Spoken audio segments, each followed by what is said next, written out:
Well, we're here in the Tesla Cybertruck in Scottsdale, Arizona, and you'll see an Aston Martin SUV in a nice orange wrap. There's a nice Cadillac Escalade, and if we look over here,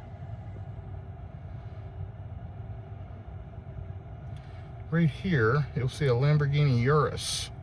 My Cybertruck was parked right beside that this morning. I got a kind of a cool picture. You may see that as a thumbnail. Lots of EVs out here. This is not that one. This is a beautiful, beautiful area. But I want to give you an idea of what we're going to do. We're going to be driving from Scottsdale, Arizona to the Dallas-Fort Worth area.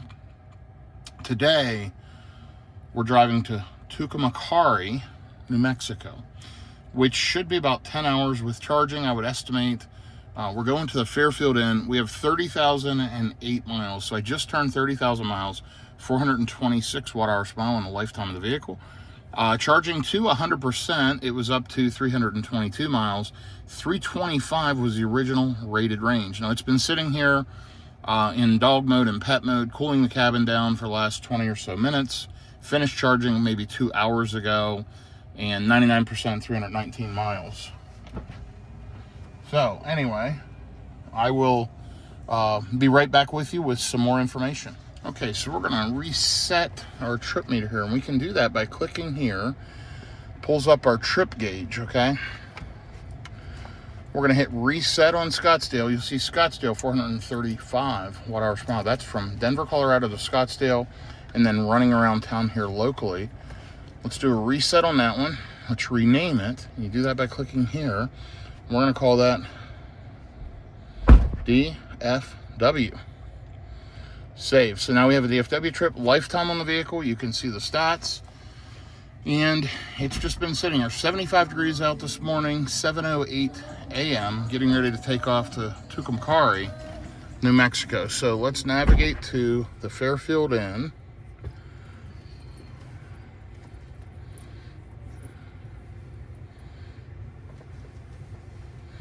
This is the one right here that we want.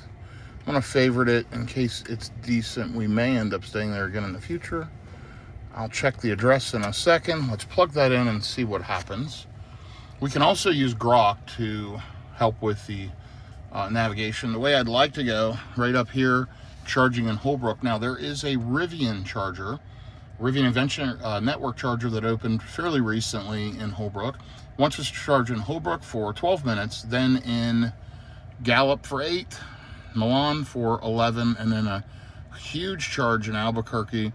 We may skip that one and see what else we can do, or charge a little longer in Milan. We'll see what happens. Each stop will probably take us longer.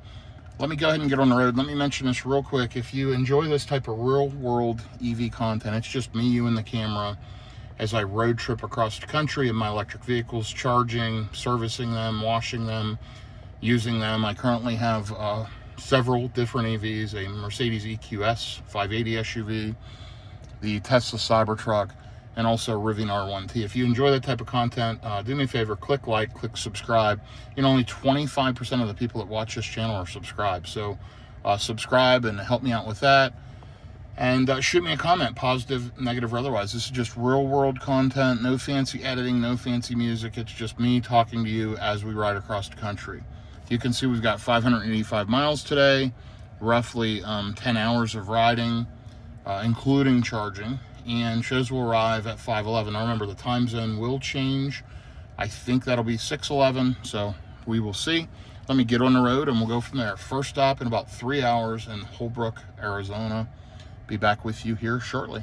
So we're going to attempt to run in full self-driving the entire way. Let's take a look. We're on FSD 14.3.2. 14.3.3 is coming out soon. You will notice under self-driving, we're at 83% since 14.2. When I got the vehicle back from some folks, friends of mine using it, they had put a couple thousand miles on, or basically the difference there in not FSD. I was surprised they did use FSD a good bit. My percentage was around 99%. They drew it all the way down to, I think, 78%. It's now going back up to 83 because I really don't drive. I let the car drive me. So we're running fully in FSD this entire trip. We are going to use Grok to add the Rivian Adventure Network stop in Holbrook. So, hey, Grok, can you add a stop first to charge at the Rivian Adventure Network charger in Holbrook, Arizona, please?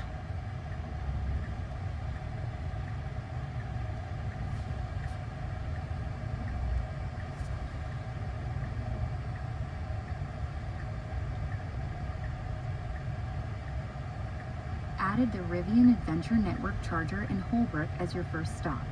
It's 141 miles away, open 24/7. Now, notice that it still wants me to stop at Tesla and charge after that because it doesn't understand that we're going to fill up at Holbrook. So it's saying, hey, stop at Rivian and then stop at Tesla for 15 minutes. So we're going to end up skipping that particular stop. From what I could see, and we're going to verify right here, this Rivian charger is right before the Tesla charger on the same road. So we're going to check it out. The Rivian charger is more expensive. I looked, it's like 67 cents a kilowatt hour. But let's see how it works. I like the Rivian Adventure Network chargers. I've only charged at them a couple of times in my Rivian primarily. And they can charge up to 300 kilowatts if they're not shared charging. Honestly, that Tesla charger's at a Burger King, and it's kind of a nasty Burger King. And it's also fairly high priced. I want to say it's 49 cents a kilowatt hour. Most Tesla chargers, in my experience, are in the mid to high 30s. So, yeah, it's a little more money. I'm not going to charge there forever. Let's see what amenities are there. Let's see what that charger looks and works like. So, yeah, it'll be a little different experience. We'll try that. We may try an EVgo along the way today as well. Maybe an Iona. Well, I've got free charging with EVgo until July of this year, so only another couple of months. Might as well take advantage of that as best I can. And Tesla, I do have a ton of credits, so I can apply those to free charging with Tesla. I'll pay for other stops like Iona and Rivian, whatever, but the whole point is to be a little bit adventurous and check out some other networks. So off we go. 1.8 miles into the trip, 372 watt hours per mile, just cruising along. So got an emergency vehicle coming up beside us.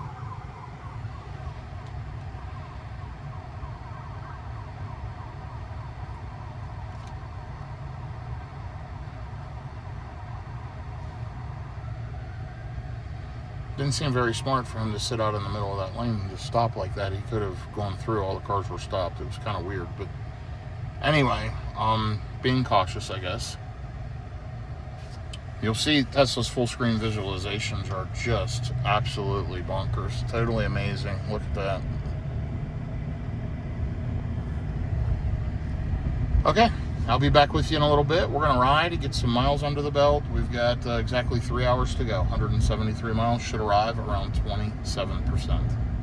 So during this leg of the trip, we'll be going through 2 national forests. The first is the Tonto National Forest, which you'll see there on the screen. And the second is the Sitgreaves National Forest. We'll go up through, I believe it's the Payson area, and then ultimately up here to Holbrook. The Rivian Adventure Network charger looked like it had 8 charging stations. Now keep in mind, they do share power. We'll see what that looks like. I have a feeling they'll have more availability than the Tesla charger because the Tesla charger is a lot less expensive. Now, if we would be in our Rivian, we do have some free charging on the Rivian Adventure Network due to referrals. And by the way, there's a link in the description of my video. If you're looking to buy a Tesla, Rivian, whatever, if you don't have a referral code from a friend or a family member, feel free to use mine. It does help with what I do and helps with road tripping and charging. Also helps you. Typically you can get some free stuff, maybe some free FSD, free charging, $500, $1,000. They've even gone as much as over $2,000 off the purchase of a new Tesla. Rivian also provides some benefits. Lucid does too. I don't currently have a Lucid account, so can't help you there, but if you need your Tesla referral code, grab it in the description of the video. I certainly appreciate that. Also, if you need any aftermarket accessories, EV Base makes some incredible aftermarket accessories for your Tesla. Check out their website. Or my favorite floor mats or floor liners for any Tesla, Rivian, whatever, any vehicle if they have them available, 3W liners. And their discount code, for most all of those vendors, the discount code is ByTesla. And that gets you anywhere from 5, 10, 15, 20, 25% or more off when you go to purchase. And again, it just helps support here what I do. Anyway, you can see we're riding out here through the desert. It's going to be kind of a long drive just like this out through the middle of nowhere as we get up here to Holbrook and ultimately over to Tucumcari, New Mexico today. So should be a fun trip. 2 hours and 52 minutes left. Lots of little stop signs along this road. This will open up here in a bit.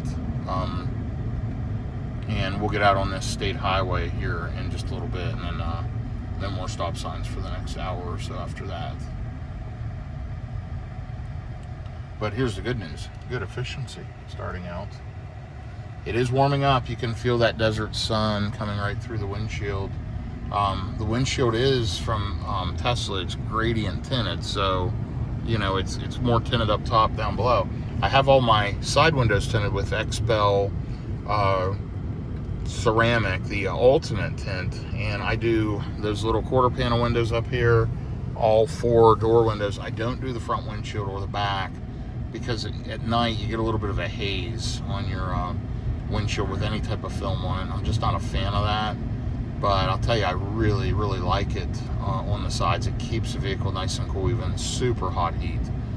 It's been very, very, very nice. Although in this desert up here, if I kept the Cybertruck up here, I might consider tinting the front windshield and dealing with a little bit of haze at night because, wow, that desert sun's, it hits differently. Looks like we got a school or something up here. What do we got going on?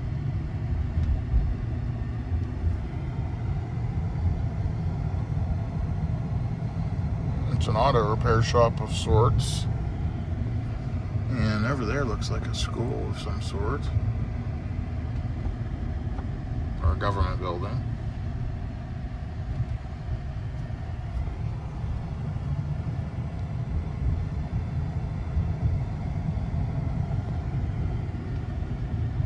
Another speed bump. And notice the vehicle will slow down for these speed bumps. It knows. FSD has gotten so good. If you've not experienced it, go check out a test drive. You can use my referral, I believe, to sign up for test drive too. What a game changer. Absolute only vehicle I want to drive across the country right now of the 3 we own is this one. Although I will be making a road trip in the next couple months in the EQS, bringing it to Scottsdale, Arizona. I may leave it up there, I'm not sure. But I am also taking a road trip here not next week. This is Thursday. We're in late May 2026, and this is a Thursday. Be leaving not next week, but that following weekend on Sunday, headed to Roanoke, Virginia from the Dallas-Fort Worth area. So that's about a 1,200 mile, 16-hour plus trip split over 2 days. We'll have a full caravan vehicle. I'll probably take the Cybertruck more than likely. Also next week on Tuesday, Monday's Memorial Day, Tuesday I have to drop the Cybertruck off at Tesla Flower Mound, so I'll keep you updated on that. There's a few minor recalls, repairs. If you've watched my other videos, this is video 3 of 3. Video 1 was from Dallas-Fort Worth up to Denver, then from Denver across to Scottsdale. Video 3 is Scottsdale back to Dallas.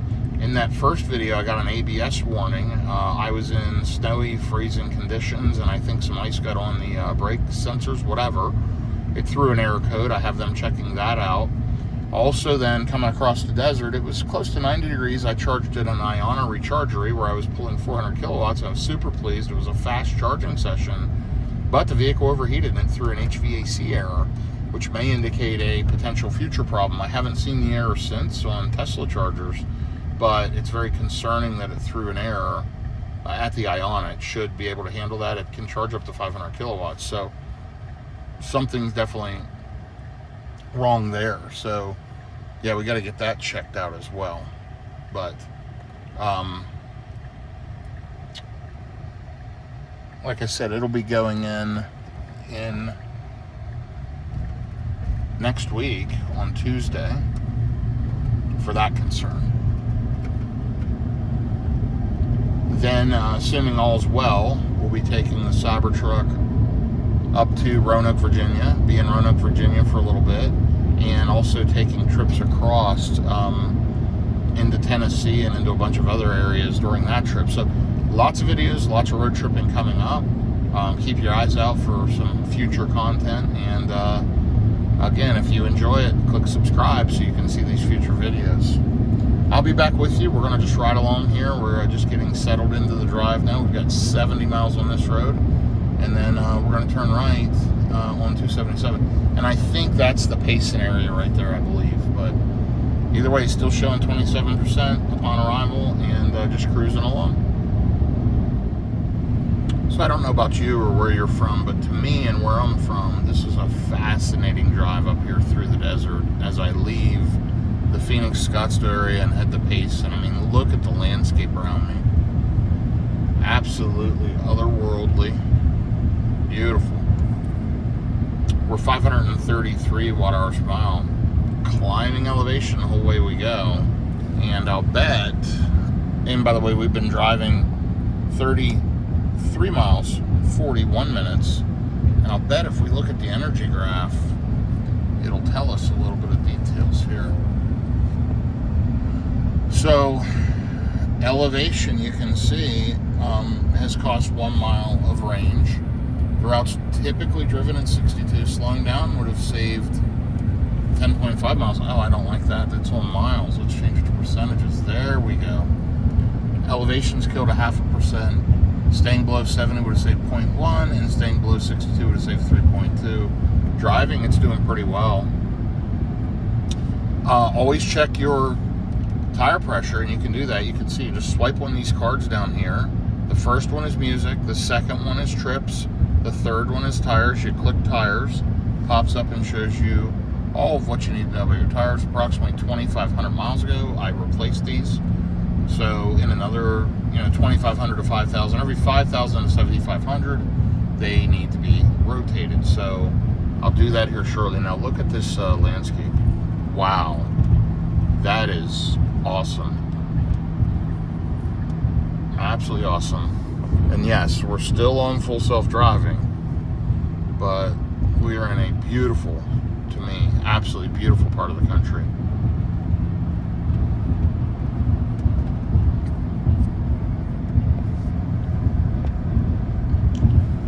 So here in just a minute, I'm going to give you kind of my 30,000 mile review of the Cybertruck. You'll also see that posted as a separate video.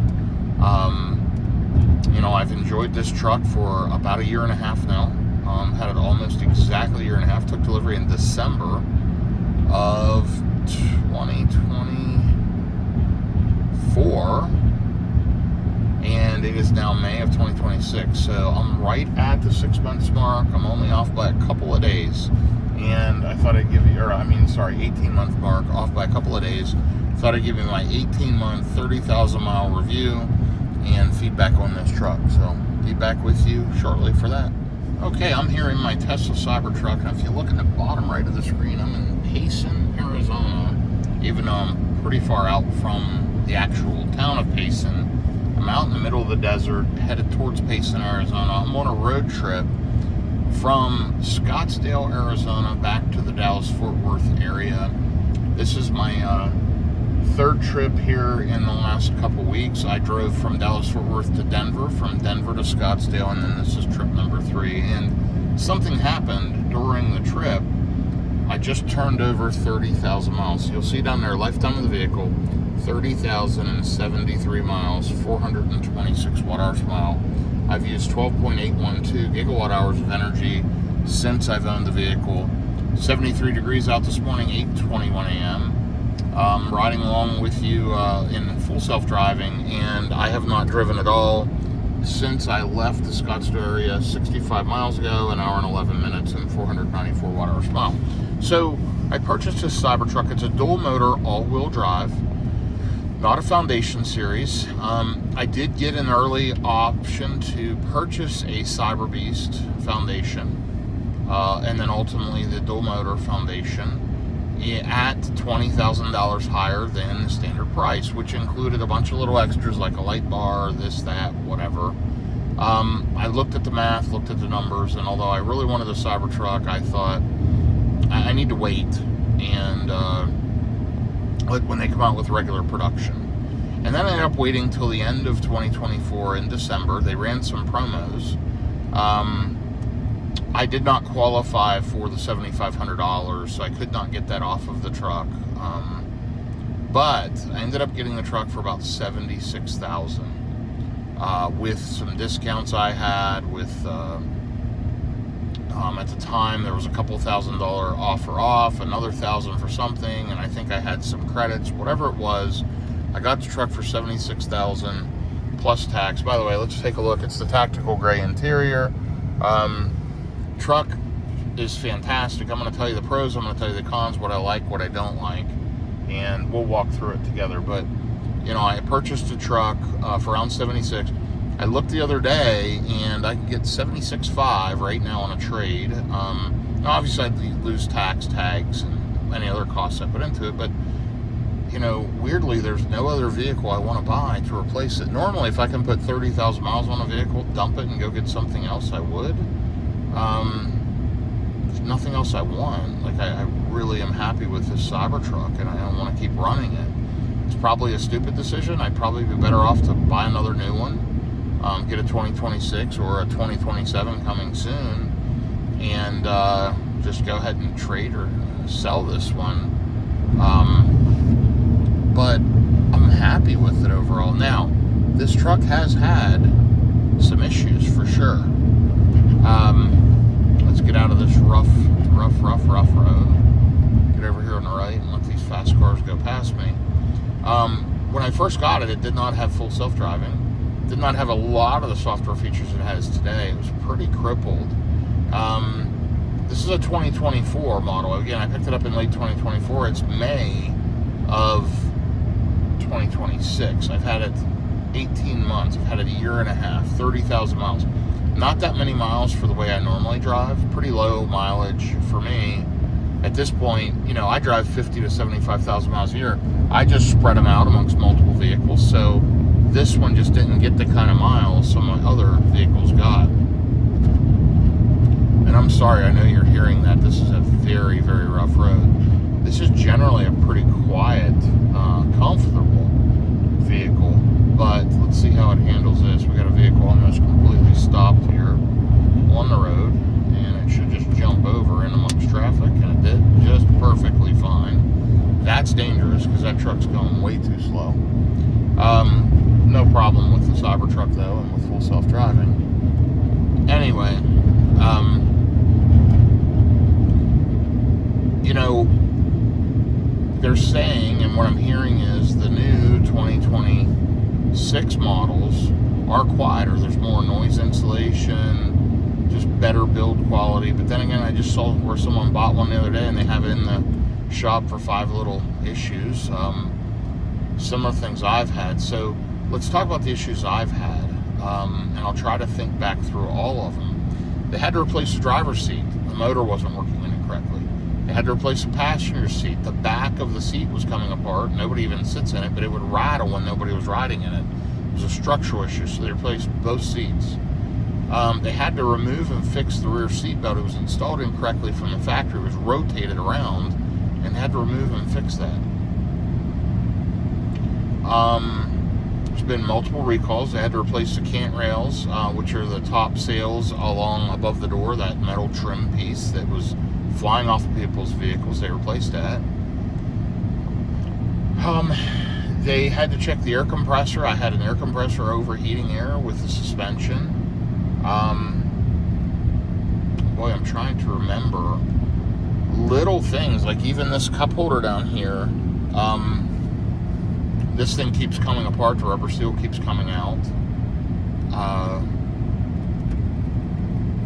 I have a rattle on the driver's door that they finally figured out during the last 3 visits. There have been multiple recalls where I've had to take it in. The tailgate had to be replaced. Then the top tailgate trim flew off when I was driving because it probably wasn't attached right. They had to replace that. They had to reattach the top rails along the bed. They had to insert another slat into the tonneau cover. I mean, listen, guys, there was a lot of issues. I love the vehicle, but the build quality just isn't there. Now, I've been told it's better, but again, I just watched somebody take a delivery 2 weeks ago, and I'm like, I thought about doing it, and it's like, you know, my truck's pretty well sorted out. It's going back in, and as long as they can sort out the few things that are left, I'm good with it. But supposedly the newer trucks, 2026, even have a little better battery chemistry, which may be a little more efficient, may charge a little better, longer life cycles, but this thing's held up exceedingly well. I mean, my battery life is incredible. I don't think I can look at that while I'm driving. Where is battery health on there? Well, I don't see it, and maybe it's possible I can't do it while I'm driving. Let me go under charging and see if it's under there. No. Well, either way, you know, 322 miles out of 325 original rated. And I know that's not a scientific battery health test. There is a way to do it on the vehicle, but you know, the battery health is like 98.5%, 99% original, 18-month-old vehicle. So yes, these 4680 cells suck when it comes to charging. The charging curve's absolutely atrocious. It charges fine low in the pack, but once you hit 50%, it drops off a cliff. It's a terrible charging vehicle compared to today's day and age. You know, you're seeing second generation Mercedes, BMW smoke Tesla in their charging performances. Lucid is smoking Tesla in their charging with the Gravity. The Chinese vehicle are smoking them. Tesla has fallen so far behind on charging performance. It's really gotten very concerning, to be honest. So, would I buy another Cybertruck with all those problems? Absolutely, and I'll tell you why. Number one, I'm going to give you another negative before I do that. The outside of the vehicle, I think, looks absolutely ridiculous. Probably one of the ugliest, weirdest, most polarizing designs there is. And like it, hate it, I'll be honest, I don't care. I don't drive the outside of it. I'm a big guy, you know. For those that don't know, if you've watched my videos, you know this. I'm 6'6", pushing, you know, around 350 pounds. I'm a big man. And this vehicle is comfortable. The Model Y does pretty well too. Most of the Teslas, but honestly, the Model S, super hard to get in and out of. The ingress and the egress, the low roof line. Lucid Air, same thing. Lucid Gravity, tons of room. Model X, tons of room. Model 3's much better than Model S, but I don't want to get that low into a car. I would consider buying another Model Y. I've had several, loved them. Fantastic vehicles. But this Cybertruck by far is the most comfortable Tesla vehicle I've owned. So much space. I've got the big bed. You know, right now I've got like 4 or 5 suitcases in the bed. I've got stuff in the front, stuff in the back seat, and we still have plenty of room. This is an awesome road tripping family machine. It's like having a big SUV inside with a huge bed that covers up. Once they added the extra slat, it's fairly waterproof. I don't really get any water in there. This thing's awesome. Oh, I did have a couple issues. I had to have the wiper blade replaced twice already because of issues with it. But, yeah, the Cybertruck is a great vehicle. But it's terrible. Terrible build quality.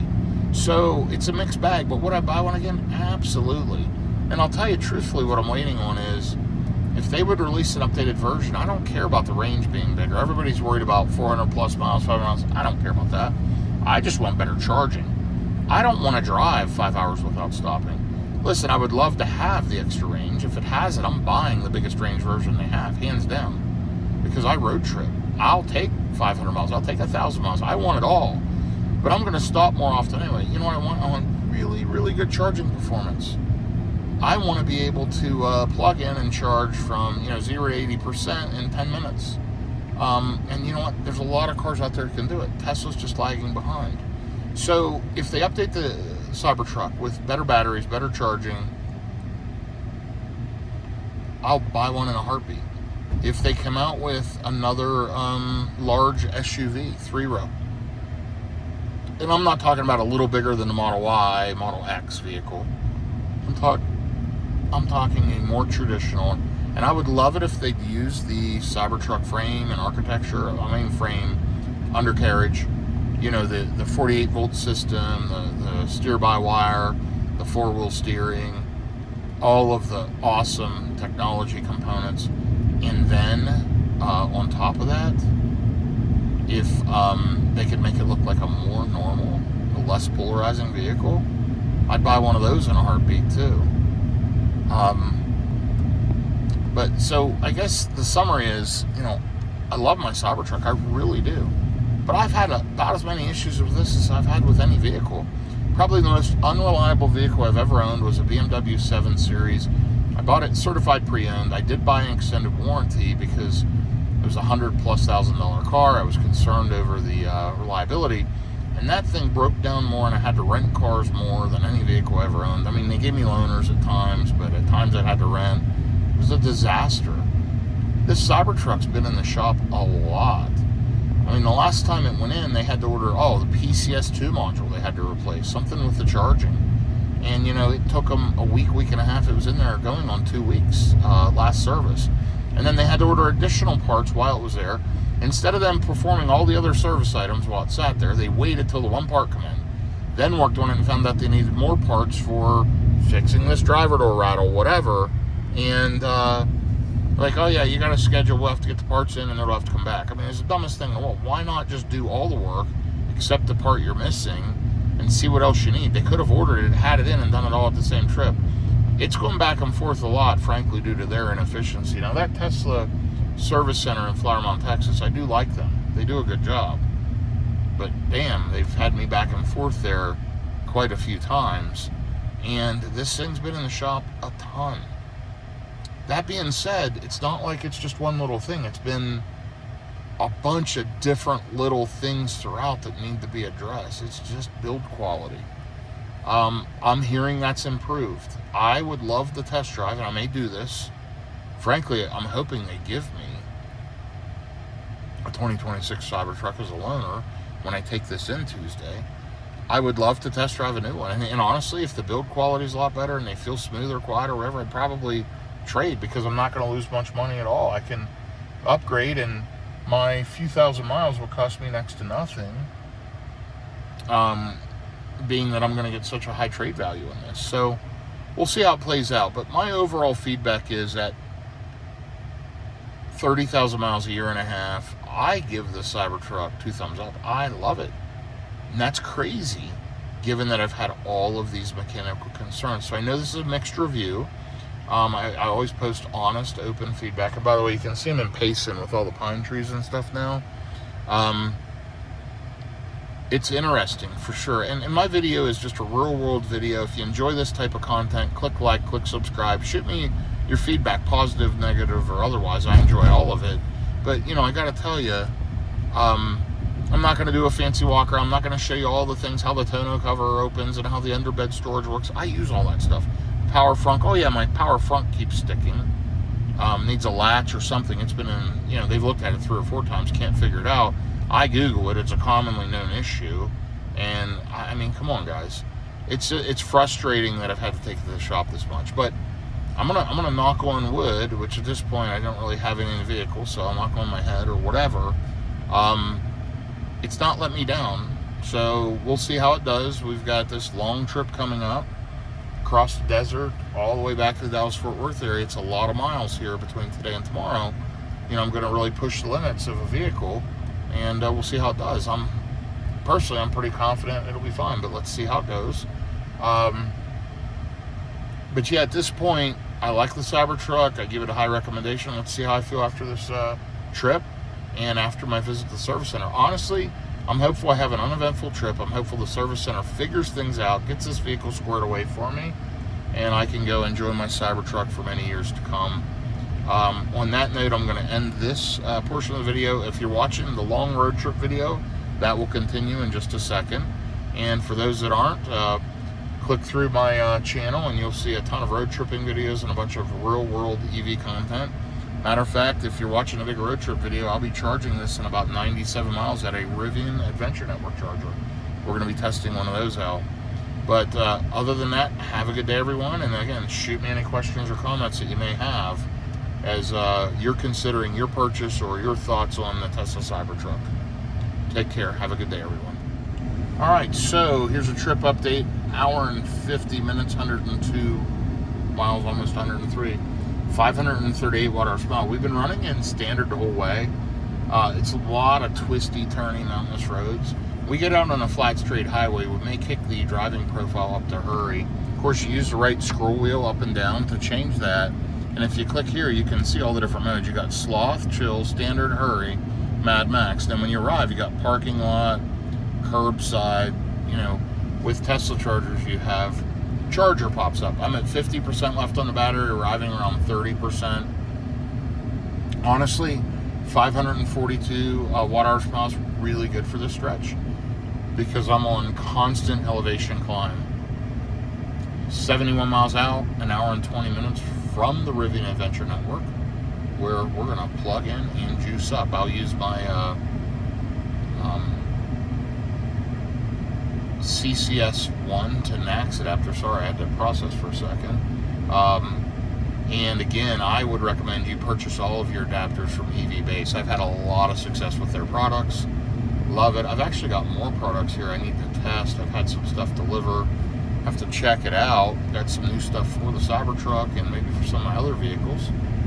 Looking forward to getting back in the EQS as well. That's a fun vehicle. I'm going to be driving that here soon. You'll probably see some clips on that. I did get a new set of tires on the EQS. If you've watched my videos, you know I was very dissatisfied with the Continental tires, which were basically like a summer tire, terrible efficiency.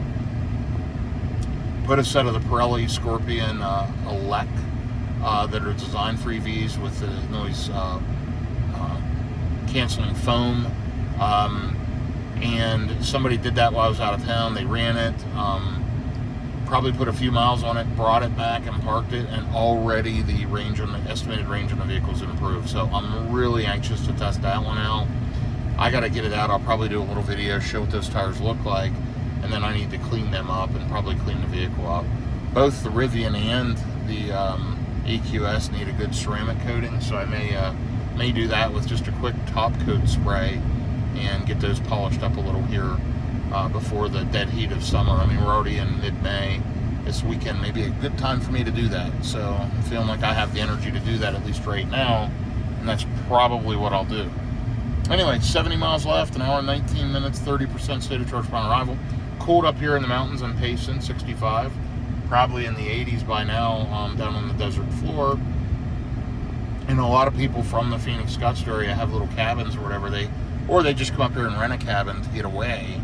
And they come up to the Payson area. So I'll try to show you that little touristy area here in just a minute. But thanks for following along. You can see, based on these spectacular views, why I have it in standard instead of hurry. Because when I drove here by myself, and keep in mind I've got my wife's with me, our miniature dachshund's with us, and we are riding along.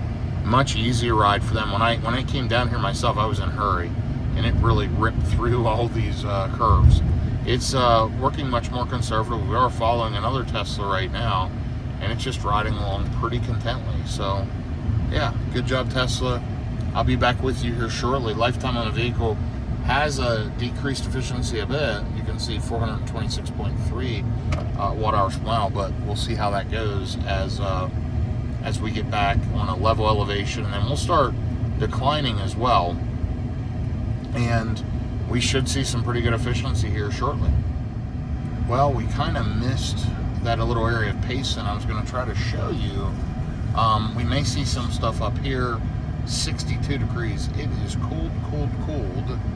I mean, remember, we're in late May, and it's 62 degrees, which is crazy to me. But anyway, efficiency's been very good for climbing elevation. 529 watt-hours per mile. Still running in standard. Vehicle feels very good today. 31% state of charge upon arrival, about an hour out. 54 miles, pretty easy. Excuse me, in 10 miles we jump on 277 highway. It is 9:18. We've got 44% on the battery. And you can see here, I'm riding along right at highway speeds and I'm getting passed left and right. So you can see people only take those highway speed recommendations as recommendations. And I'm perfectly happy going along at this standard. And I'm going to try that probably today. I think it'll make the trip more soothing. I think when you run in a hurry, it feels like you're pushing it the whole time. And it might just make it a more pleasant experience today. We did get going a bit late, wanted to leave around 6 a.m., left a little after 7, got out about an hour later than I wanted to, but I got held up on phone calls this morning as always, so no big deal. Let's check what we're showing to the hotel. We're showing a 3% arrival if I charge for 21 minutes in Albuquerque, so it knows the vehicle's more efficient now that I've been driving, and 5:24 p.m. showing some quick splash and dashes here. 15 minutes, 15 minutes, 15 minutes, 20 minutes.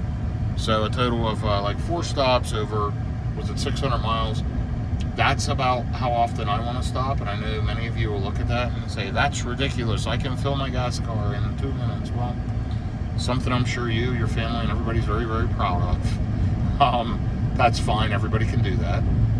This is just something new, exciting, and different. And like I said earlier, if you watched my 30,000 mile clip that was within this, you know, Tesla needs to improve the charging curve. They can do better. And when they do, that changes everything. Also, not for nothing, but charging curve, bigger, more batteries, all of that will just greatly improve the whole situation. But certainly manageable, certainly tolerable.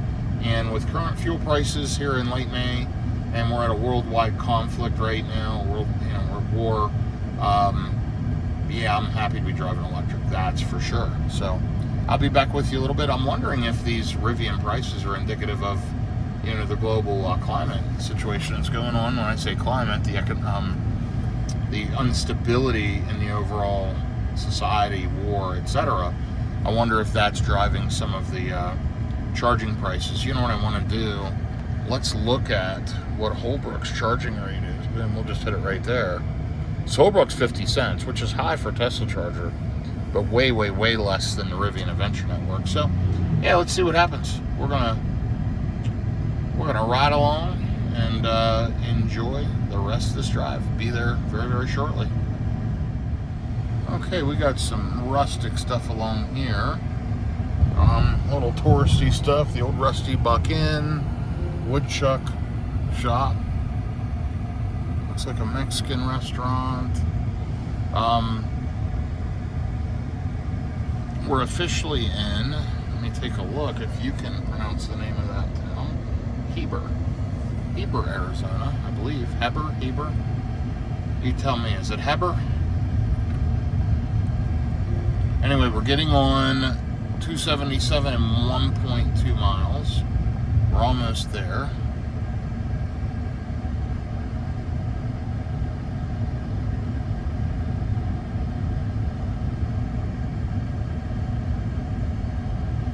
Should arrive with around 31%. 496 watt-hours per mile. Definitely improving. And yeah, 45 miles, 49 minutes. We'll be there very shortly. So we did not make it as far as the vehicle was able to. We had to stop and take a quick bio break. So yeah, we stopped, less than a 5-minute stop, in and out pretty quick, arriving now at 10:26 a.m. with 32% on the battery. That just keeps improving because efficiency is just going to get better and better. But you'll see the current drives change now. So what we'll go off of is the DFW trip. We're 132.5 miles, 494 watt-hours per mile. You'll see that getting better and better as we've now leveled out. We're now declining a little bit of elevation. We should see some pretty good efficiency here for this last leg. I may kick this up to hurry. Let's see how it does. We're hitting a 55-mile-an-hour zone. It just adjusted. And let's see if the speed ticks up appropriately. And one little pro tip, when it doesn't, like now, just scroll up to hurry. And you'll notice it'll pick speed up. Slowly but surely. And then when it gets close to, you know, your desired speed, or if you feel like it's going too fast, just dial it back to standard again. Notice it just kind of slowly ramps up. And we have no cell service. You'll notice that pops over here. It's normally not on the screen, but when you have no service at all, your maps can't do anything really. They're all blanked out. It'll show that up here with that X, or not an X, diagonal line going through the cellular strength bars. So that's kind of interesting. But yeah, so we're doing 60 now. Feel good about the speed. Now it's trying to go up to 62. Let's dial it back to standard. Standard will keep it closer to 60. I've got cars right behind me. We're flowing along at highway speeds, and yeah, it should be there in about 45 minutes. Easy going. So now we're just riding across the open prairie is what I would call this. Really totally different landscaping. Yes, we're still in Arizona. Sholo. We're in Sholo. Watch for animals is what the sign says. And it is just wide open in the prairie. 69 degrees out, so still pretty darn chilly.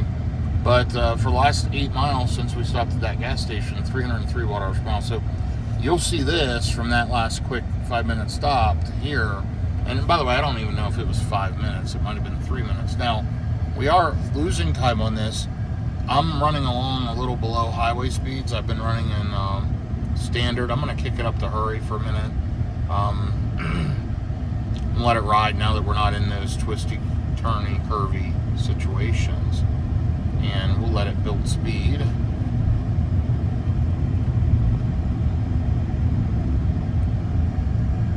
And we'll see what time we get here. But yeah, the truck's doing great. Full self-driving is doing great. Let me check the alerts, see if we have any alerts on the vehicle. No active alerts, just some old stuff. And yeah, we're doing well. So roughly 40 minutes out. I will keep you updated. So we came through this construction zone the other day and had to sit dead stopped waiting on the flagman. So they actually have a red light set up there. They let a certain amount of vehicles go. Now here's the good news, we're not the front of the line. When I sat here the other day, I was right near the front of the line, so I had a good 10+ minute wait. This will hold us up. Notice putting it in hurry earlier really improved the ETA down to 1024. We're going to lose that now. I'm sitting here, I've got cars already stacking up behind me. My guess is we're about the middle of the pack. So I don't know, 3 to 5 minutes would be my guess. You'll see all in yellow here, all the way up. They're doing road work for the next several months. So now, the logic in the system would have taken some of this into account. But the longer we sit not moving, the worse that'll get. Obviously, amazing efficiency in that last little bit here, 233 watt-hours per mile. On the DFW trip, 145 miles, 469 watt-hours per mile. 72 degrees, it is warming up, and we're going to get out into the desert here shortly. Once we hit Holbrook, we will be in the desert, and we're going to be riding through the petrified forest area, painted desert area, out through New Mexico, down through Amarillo tomorrow, and then back into the Dallas-Fort Worth area. So it's going to be an adventure for sure. Here's a look at some of the local shrubbery and whatnot as we're just sitting here completely stopped. That's what the landscape looks like.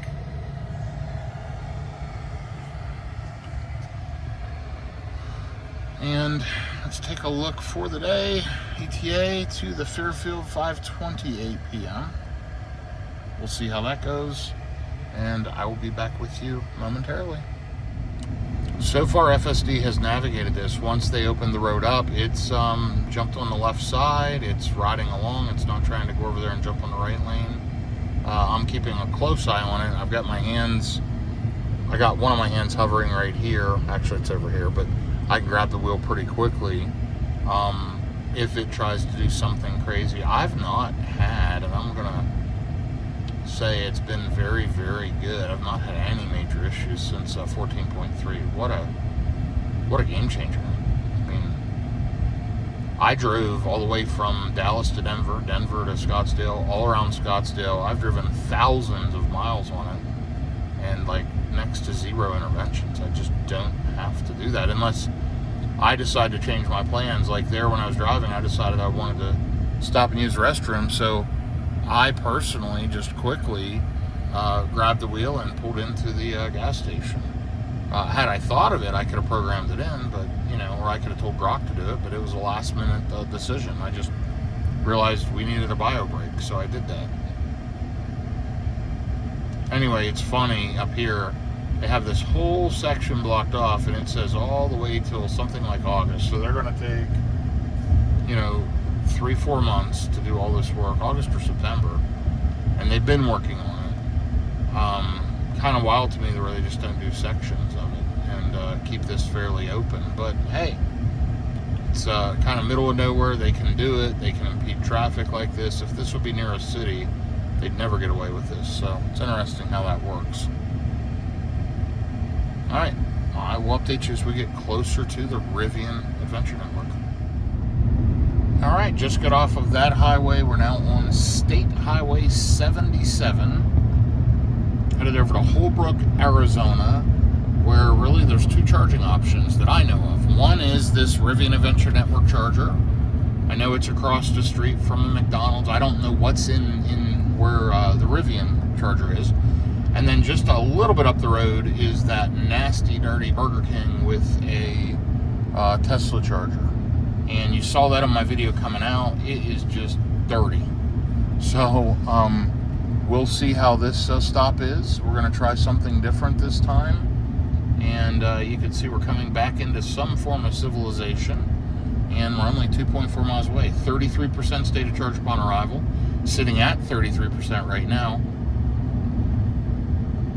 You'll notice the efficiency has leveled out. We're at 436 watt-hours per mile, so only about 10 watt-hours per mile worse than the lifetime on the vehicle, and that was through all that elevation climb. Now, with that being said, it should improve slightly until we get there in the next 2 miles. So we might be very, very close. Let's see, does it switch over? Yep, sure does. And yeah, this last little leg since I stopped at that gas station, 250 watt-hours per mile just for the last 42 miles. So this is pretty tight through here. And frankly, you got a median on one side, all these traffic alert devices on the other side, whatever you want to call them. Not cones, flags, lights, whatever. FSD's doing its job. Really good. Really good.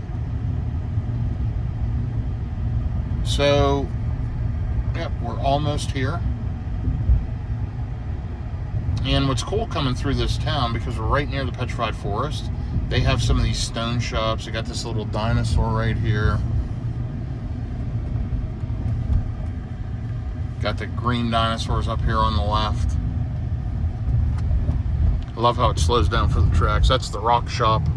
So they sell, you'll see petrified wood sitting out front. That, it thought it was an animal. There was a bag going across the road. It thought it was an animal and stopped for the animal. So that was interesting. We had a complete braking event. Better safe than sorry, because if it was an animal, we didn't want to hit it. So that was good. It was funny. We were just talking about that just a little bit ago. Now you got a guy in a wheelchair just backing across the road. And FSD sees him as a motorcycle, as a wheelchair, as a person. He's doing his thing. So you got bags going across the road. You got, what town are we in? Holbrook, Arizona. Guys, get your stuff together. What in the world is going on here? Anyway, it's definitely a tourist town.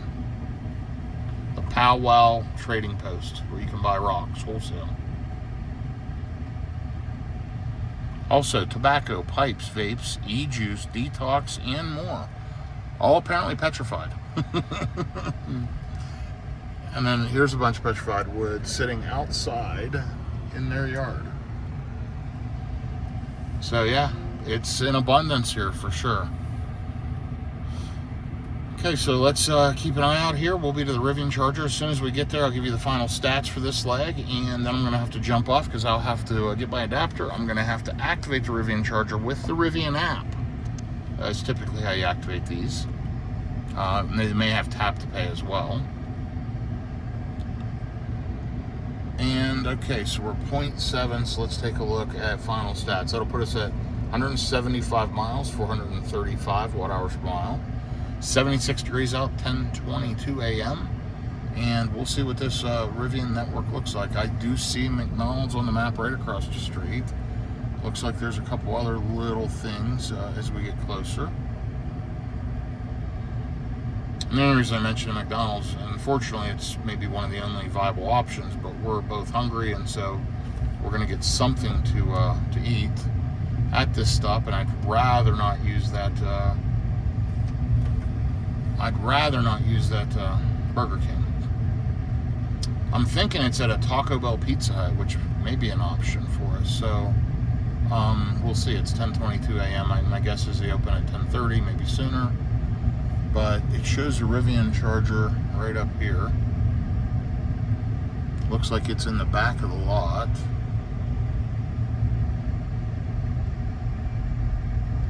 I see the power distribution cabinets back there. I don't see the chargers, but they're here somewhere. So I'm going to go ahead and take over, and we're going to drive around and see if we can find these. Look, there's the big power distribution cabinets, and right here are the Rivian chargers. EV trailer parking only. So you've got this R1 plugged in. So this is 1A, 1B, 1C. They're pulled into 1C. I'm going to back into 2C, so we're splitting and not using the same power. Got grass growing up through these. These clearly don't get used very often. They are expensive, like I said. About 17 cents a kilowatt hour. More expensive than the Tesla charging. But let's go ahead and get backed in. Let's get plugged in. And let's see what kind of speeds we get. Okay, I'll be back with you shortly. So I'm plugged in. What I had to do was activate in the Rivian app. I tried plugging in first, like instructed, and it failed and said unplug, try again. So then I went in the Rivian app, swiped to activate charger 2C, then it said go ahead and plug in, and plugged in, and it started ramping up right away. Love the display here. They do have a tap to pay option. I didn't try that yet. I wanted to see if the app would work. Here's the thing, right now it's only pulling 44 kilowatts. Let's see what it says in the truck. We may end up popping over to the Tesla charger here, because that is not at all what we're looking for.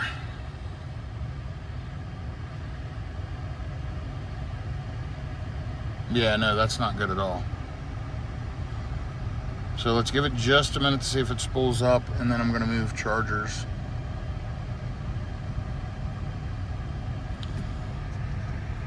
I'll be right back with you. Yeah.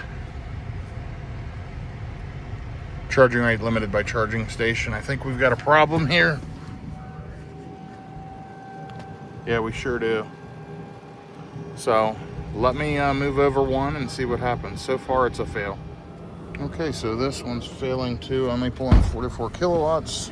Let's go ahead and, yep, charging limited by station.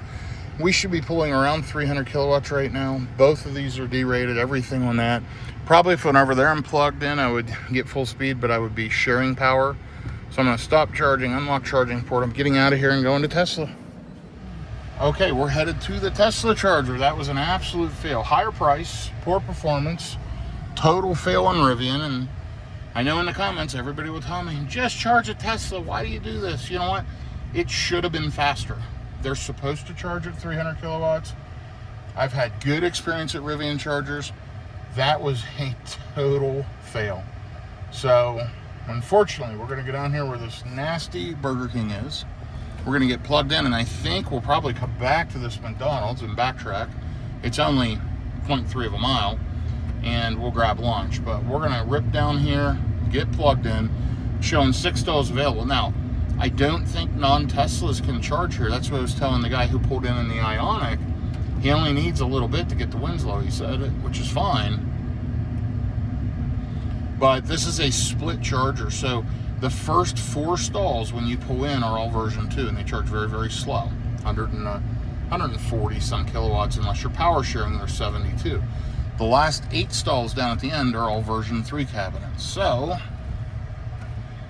we got ripped off a little by Rivian. High charging rate, cost, low charging speeds, and what we're going to do is skip these first 4, 1, 2, 3, 4, and we're going to get backed in between a couple Tesla cars. So that is the choice, and that's what we're going to do. We're going to back right in here.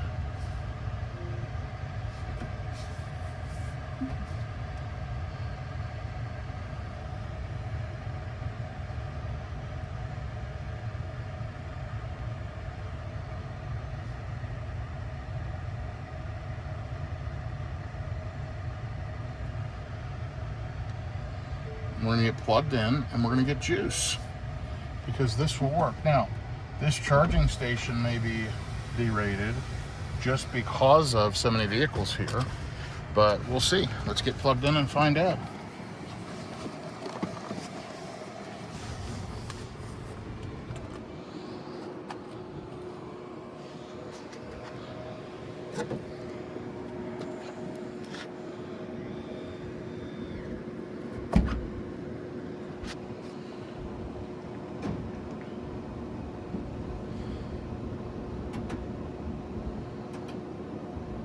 Okay, and we're charging. Let's check our speeds here.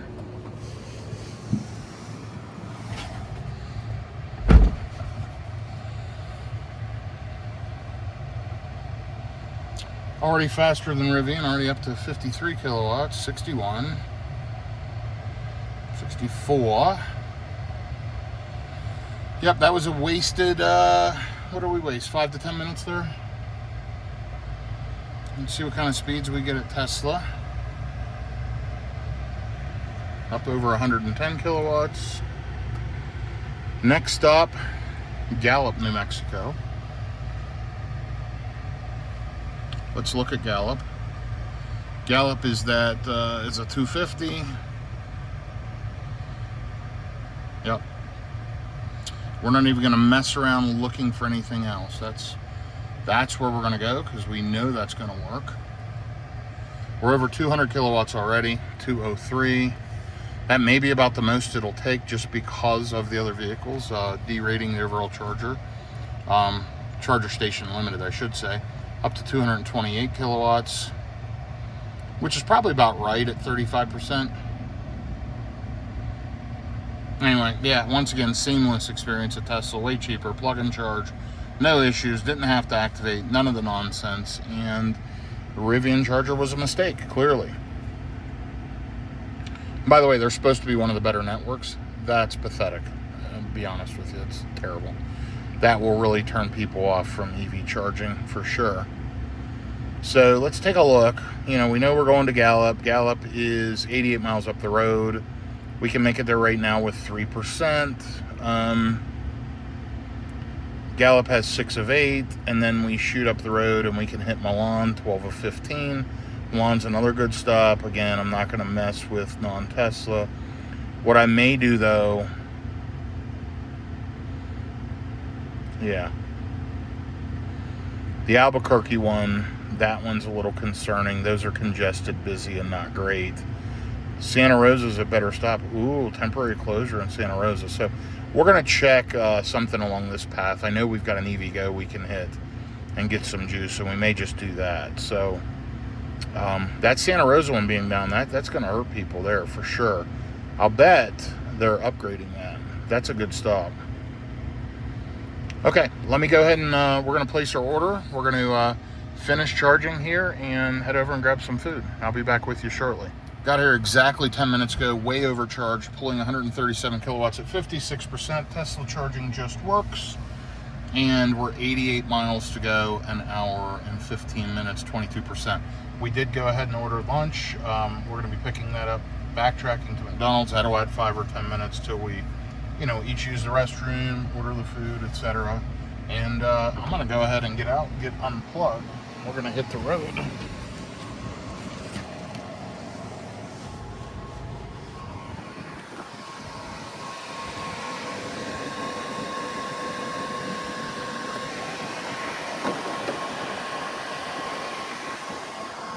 Okay, so good job Tesla, terrible job Rivian, and you know what, I love Rivian, we love our R1T.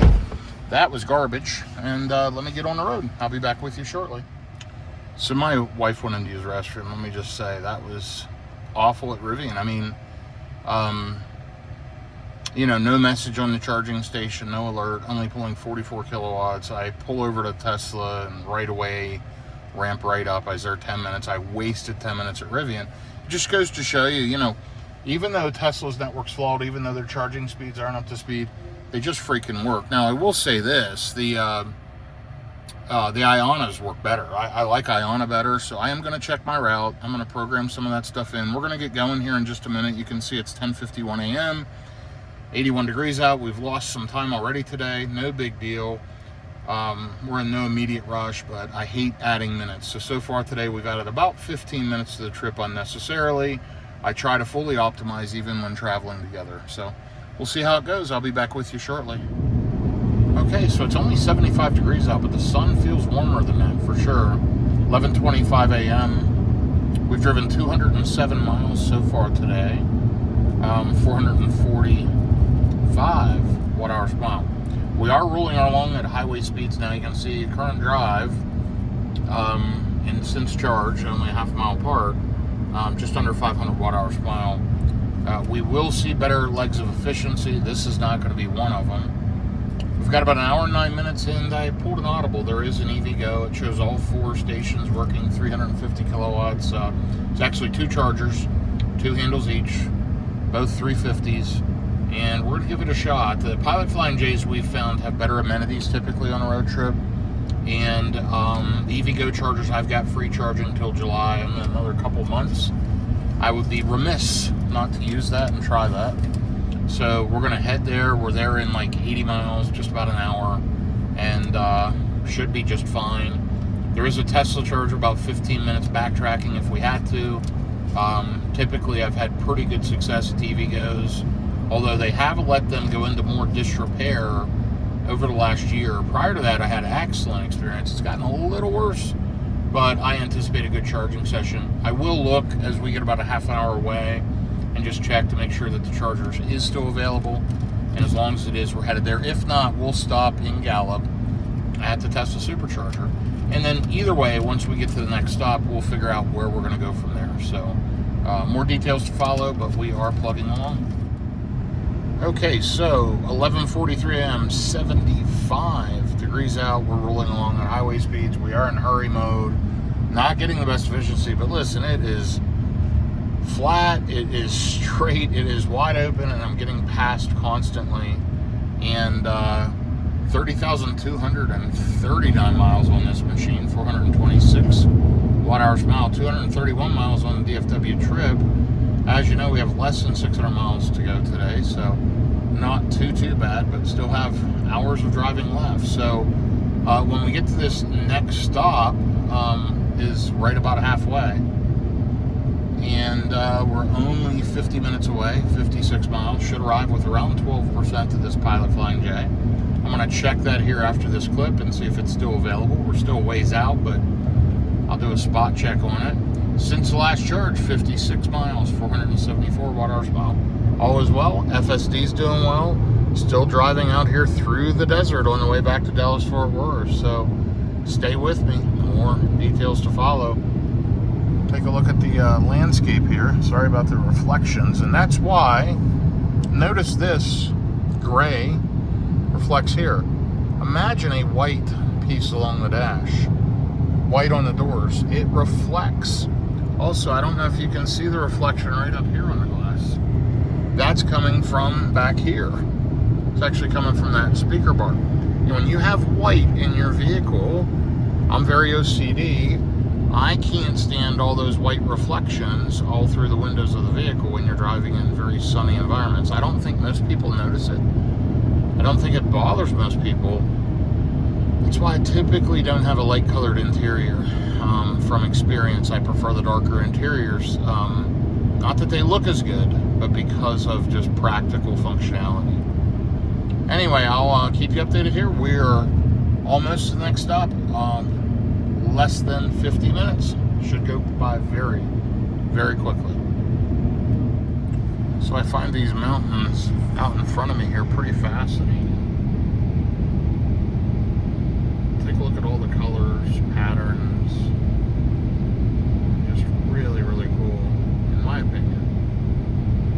Something different that I don't get to see every day, that's for sure. Maybe you do.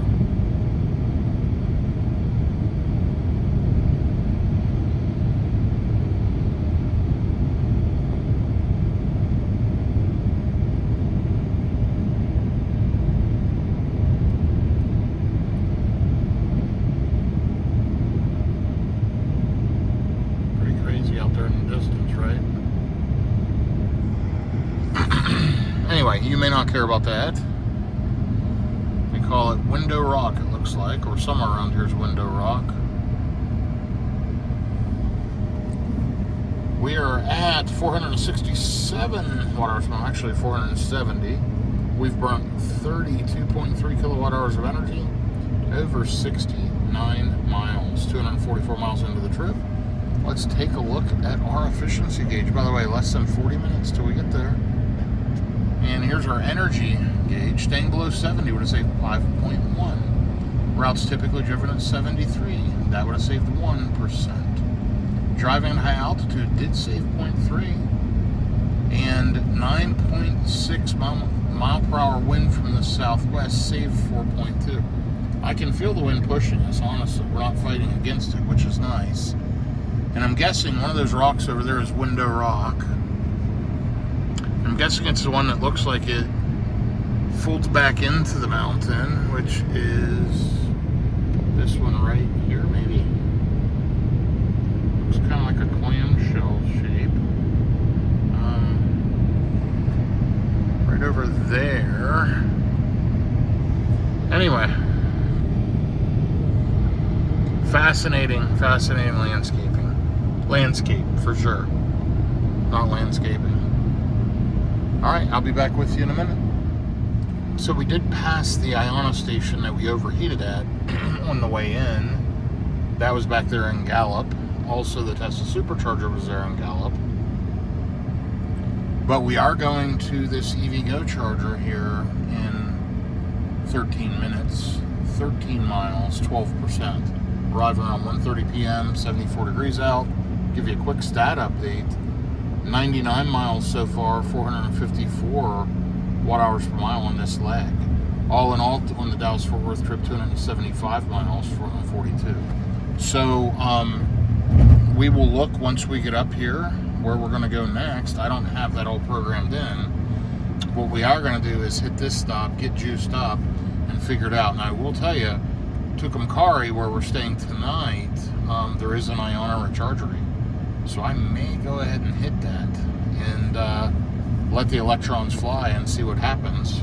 Obviously, the truck will have plenty of time to cool down, overnight. The hotel does not have charging, but there's, Tesla charging. There's stuff all around, but there is an Iona charger right there. So I would like to try another one. Take a look at these rock formations over here. Absolutely amazing, for sure. Totally beautiful. Anyway, I'll be back with you shortly as we get off the exit. Okay, just popped up preconditioning for fast charging. You'll see it right there on the screen. Right up here. And that means we're going to get the optimum charging speed. 74 degrees. It is a nice, cool travel day. Perfect travel temperature. 453 watt-hours per mile, not bad at all, running along at highway speeds. And we're going to be there in about 6 minutes, 12%. Super rough stretch of highway. as you can feel, see, and hear.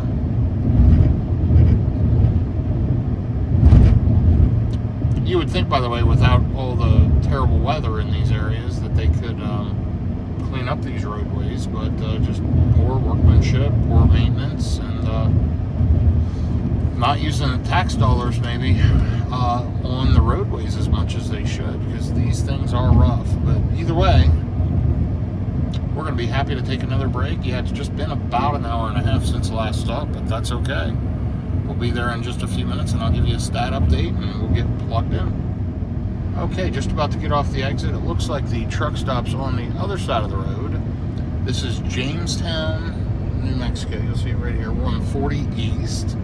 And let's take a look at the stats for the last leg. We'll add a mile to it. So we have 112 miles since the last charge. 455 watt-hours per mile. About an hour and a half. And yeah, we're arriving around 1:30 with around 12%. So pretty spot on. Obviously the highway speeds really suck down some juice, but you'll see it's a Flying J charging stop, which is a nice one. I'm pretty sure I've been to this one before, but we'll see when we get there. Just exiting off now for Jamestown, New Mexico. So stay with me here. Let's see what this looks like. There's a Denny's in there. There's a Subway in there. You know, the nice thing about these, if they work well, is the amenities and the fact that, you know, the Pilot Flying J truck stops are open 24/7. That makes it very nice. Got a nice little Maserati SUV here in front of me. Not sure why he's just sitting there, but let's go.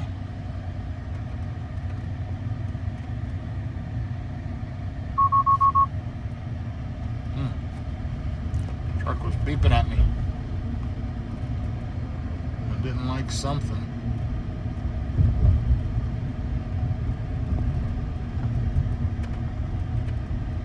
Yeah, that truck came out on the roadway, that's for sure.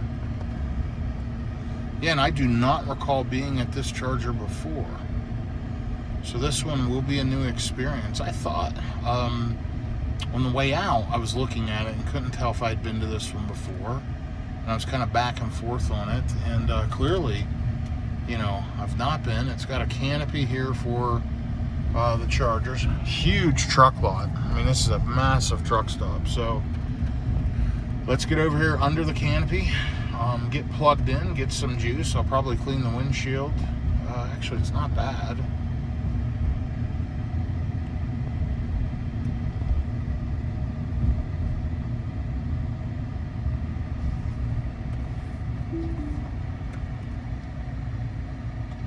Took over. We're going to pull right under into the shade and go ahead and get plugged in to this 350 right here. Should be far enough ahead. Okay, let me grab my adapter out of the door, get plugged in, and I'll be right back with you. Auto Charge Plus should start me charging right away. 12% upon arrival. And there's the stats. Let's get juicing. I'll be back with you here in a second. So it popped up immediately with payment authorized. Now it's checking cable safety. Next will be matching voltage. You'll see that flash up here in just a second. There's the adapter. We're flashing blue. Matching voltage. Sorry, it's super windy out here. I don't know if you can hear that or feel that. We're at a 12% state of charge. Let's see if this thing ramps up properly.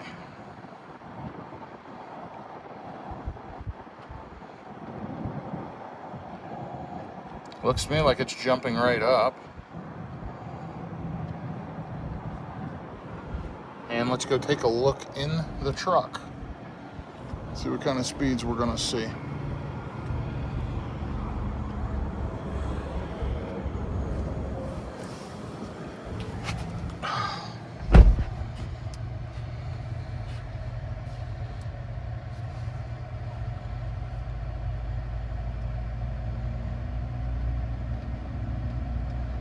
That won't be good if it sits at 75 kilowatts, but let's give it a minute to spool up another power module here, because we should be seeing over 300 kilowatts.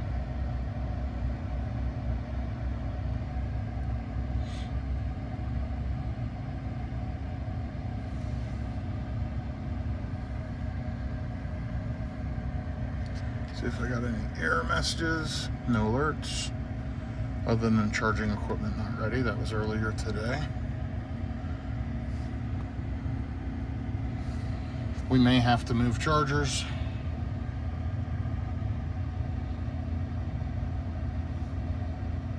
Let's see if it ramps up for just a minute. Because I'm not seeing the charging station limitation yet.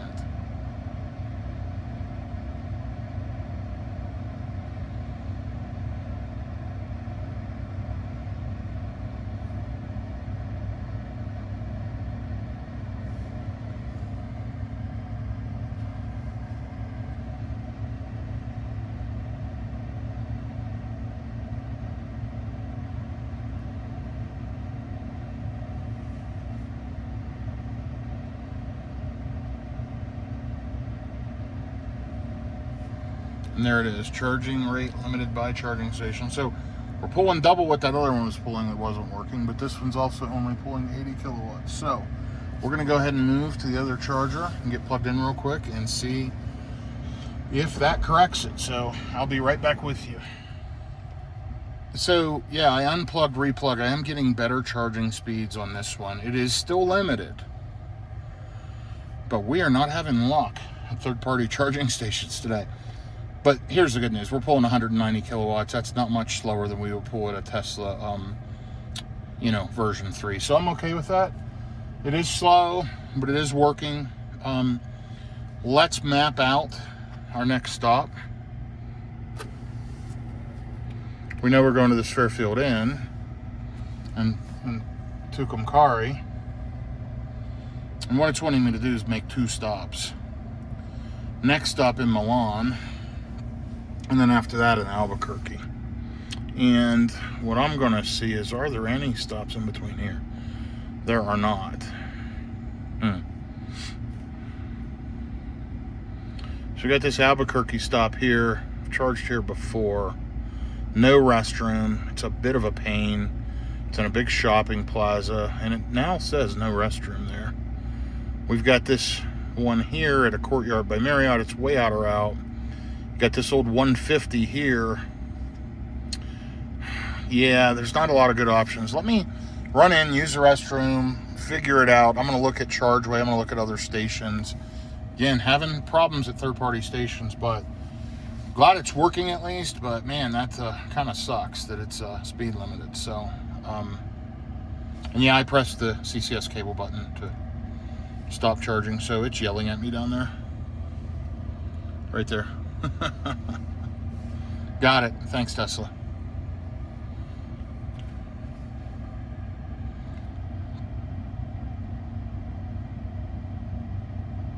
Interesting. Okay, I'll be back with you here shortly. So, yeah, like fire alarms and stuff were going off in there. I don't know if they're having a power issue or what, but kind of makes sense. Just for safety's sake, I have another charging adapter. I'm going to try that the next time I DC fast charge at a non-Tesla charger and see if maybe I'm having a problem, because this time I did not use my EV base adapter. I used the Tesla Max to CCS, and it has this little thing that jaunts out. It felt like it was difficult to plug it in. Yeah, I don't know. We're going to try something different at the next session, but anyway, let me take a look at the speeds and I'll be right back with you here in just a second. So we are going to sit at this charger for just a bit. Normally I would charger hop, but not a ton of options here, although I'm going to take a look. I don't want to charge in Albuquerque. Right now I just need 5% more and I could make it to this Pilot Flying J, another one of these here in Moriarty, which is right over here. I think what we'll do is we'll look at Tesla chargers. I know there's one just right up the road. And if I recall, this is a good one. It is, and it's like a Marathon gas station. I think it's fairly clean, and it's only a short distance, and we can throw some extra juice in and then be able to make it to that next one fairly easily. So yeah, I think that's what we're going to do. We're going to run up here to Milan, which is only 36 minutes. So let's get unplugged. Let's pop over there. We're still pulling 139 kilowatts at 53%. We'll arrive there with 38. But this Milan charger are all 250, so not an issue. I'll see faster speeds anyway. Yeah, I'm getting free charging, but we're going to hit the road and hit a Tesla charger next. And besides, there was a huge line in that Flying J. It looked like the fire alarm or something went off.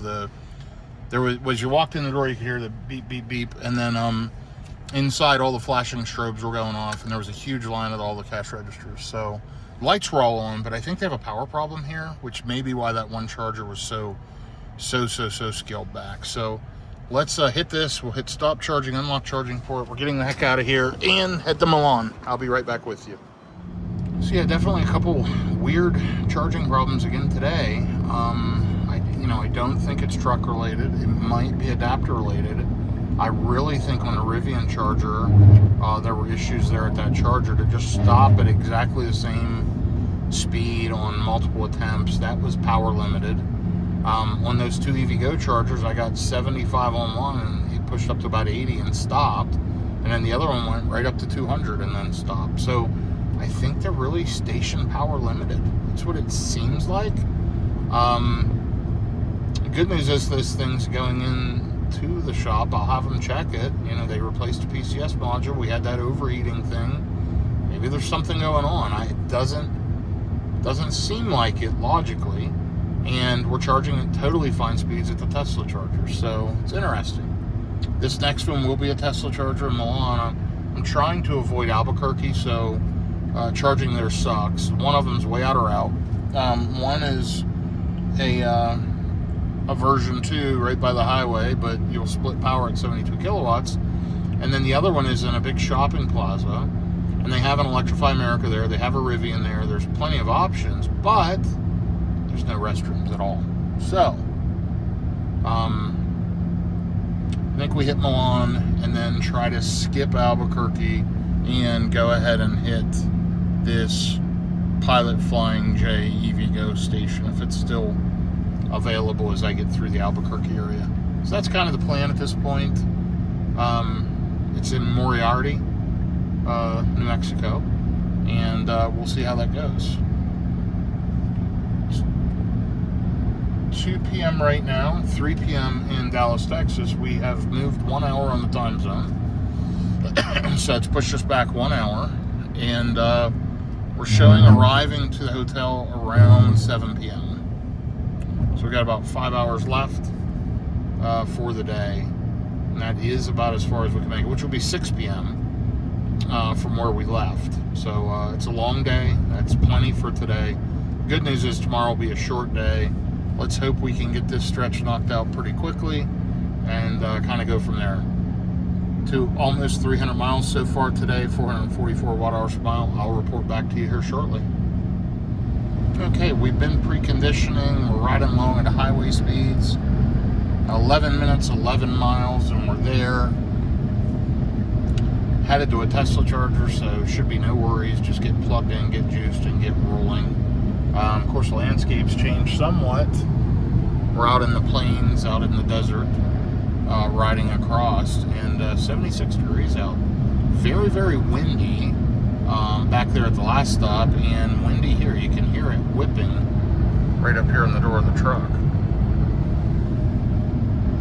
So, let's see what kind of speeds we can get plugging in at 40%. Let's see what kind of juice we need in order to skip. And the goal is going to be to skip Albuquerque completely and go right to Moriarty, the EVgo Pilot Flying J. So it's saying 15 minutes and we'll arrive there with 24%. That seems pretty good to me, but let's see how it goes. We'll be there in just a minute. Back back in 2022, I had my Model X Plaid and I drove this route, and most of the Tesla chargers along this route were version 250 kilowatts. Of course, the Plaid could charge up to 250, so I would use the Electrify America chargers along this route. I think there's one in Grant, New Mexico, and really terrible experience. I mean, charging handle wouldn't work, charger derated, just constant issues. But in the cases where it worked, I was excited because I got such faster speeds. And then there were times when I had to charge at 72 kilowatts, which was painfully slow. But I made it and took it out to the West Coast. Had a great experience with it. Probably put about 15,000 miles or so on that vehicle, and then got rid of it very quickly. A friend needed one. Prices were dropping quickly, and I felt like it was a win for both of us, and I went ahead and got out of it. Never bought another one because it was a very finicky vehicle, and I stuck with the Model Y because I fell in love with the build quality. Then, of course, the Cybertruck came out, and that's a game changer. So here we are, getting off at the charger, preconditioning still, 0.4 of a mile away, 409 watt-hours per mile, 39.3 miles since the last charge. We're going to be sitting here for just a minute until we can get out. Lots of traffic going on here today. And it should go right now. Yep. So, 16 stall charger here at this marathon.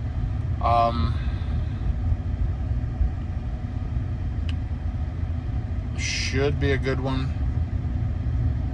This is one of the newer ones, as I was kind of mentioning. But you know, they opened this up, they closed Santa Rosa, so that cripples a lot of EVs not having that Santa Rosa charger. So I have charged here before. These are these pull installs. I need to make sure I do plug into a version 3. I'm trying to look if these have silver rings around the handles, or if they're all, are they all V3s? Let me take a look. They are. So that's good news. So, you know what we can do, it will be easier, I think, if I just back into one of these down here.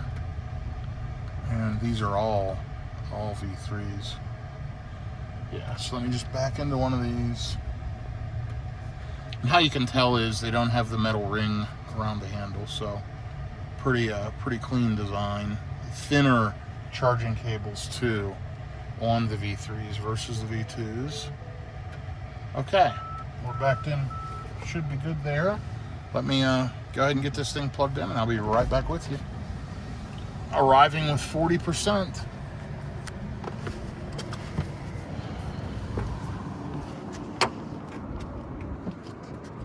I've charged the Cybertruck here before, believe it or not.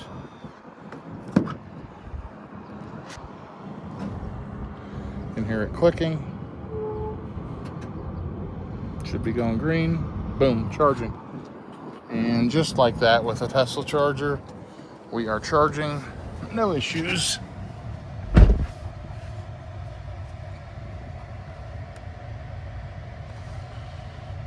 Already jumping up. It's saying 8 minutes to continue trip.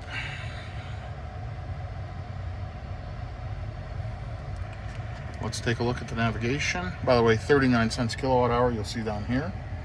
Cess and energy dispensed. Congestion fees of 50 cents a minute once you reach 80%. And fee only applies to superchargers for close to full, which it's not. Up to 131, 140 kilowatts. And let's take a look. It says if we leave now, we'll arrive with 1%. We've got an hour and 43 minutes to the next stop. Let's go in and use the facilities, maybe get a cold refreshment, a snack, and on to the next one. Well, the truck's been charged, but we're not.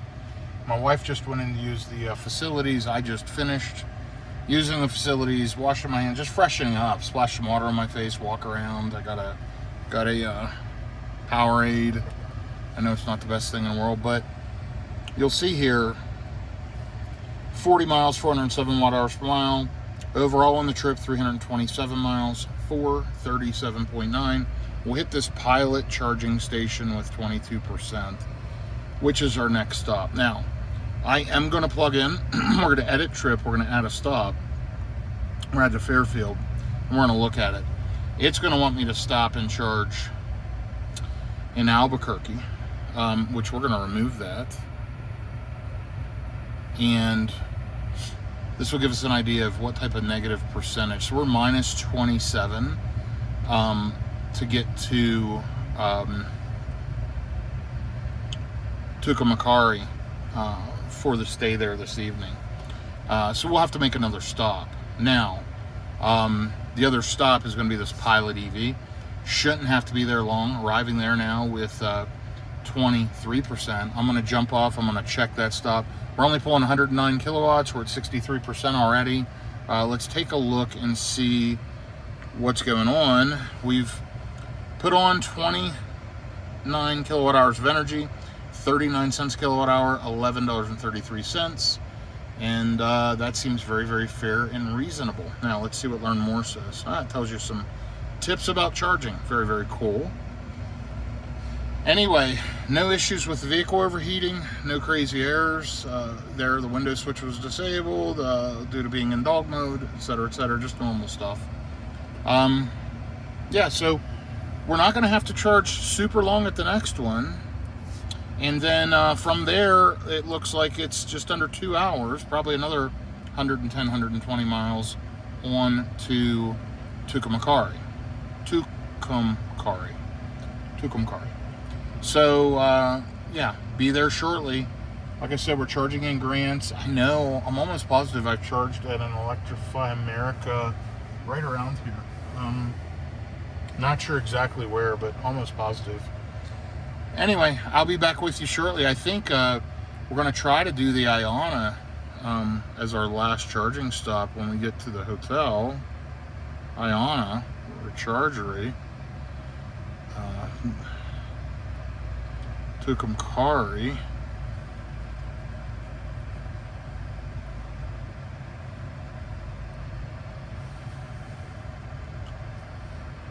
Let's do this. Let's back that up. Just go off Iona.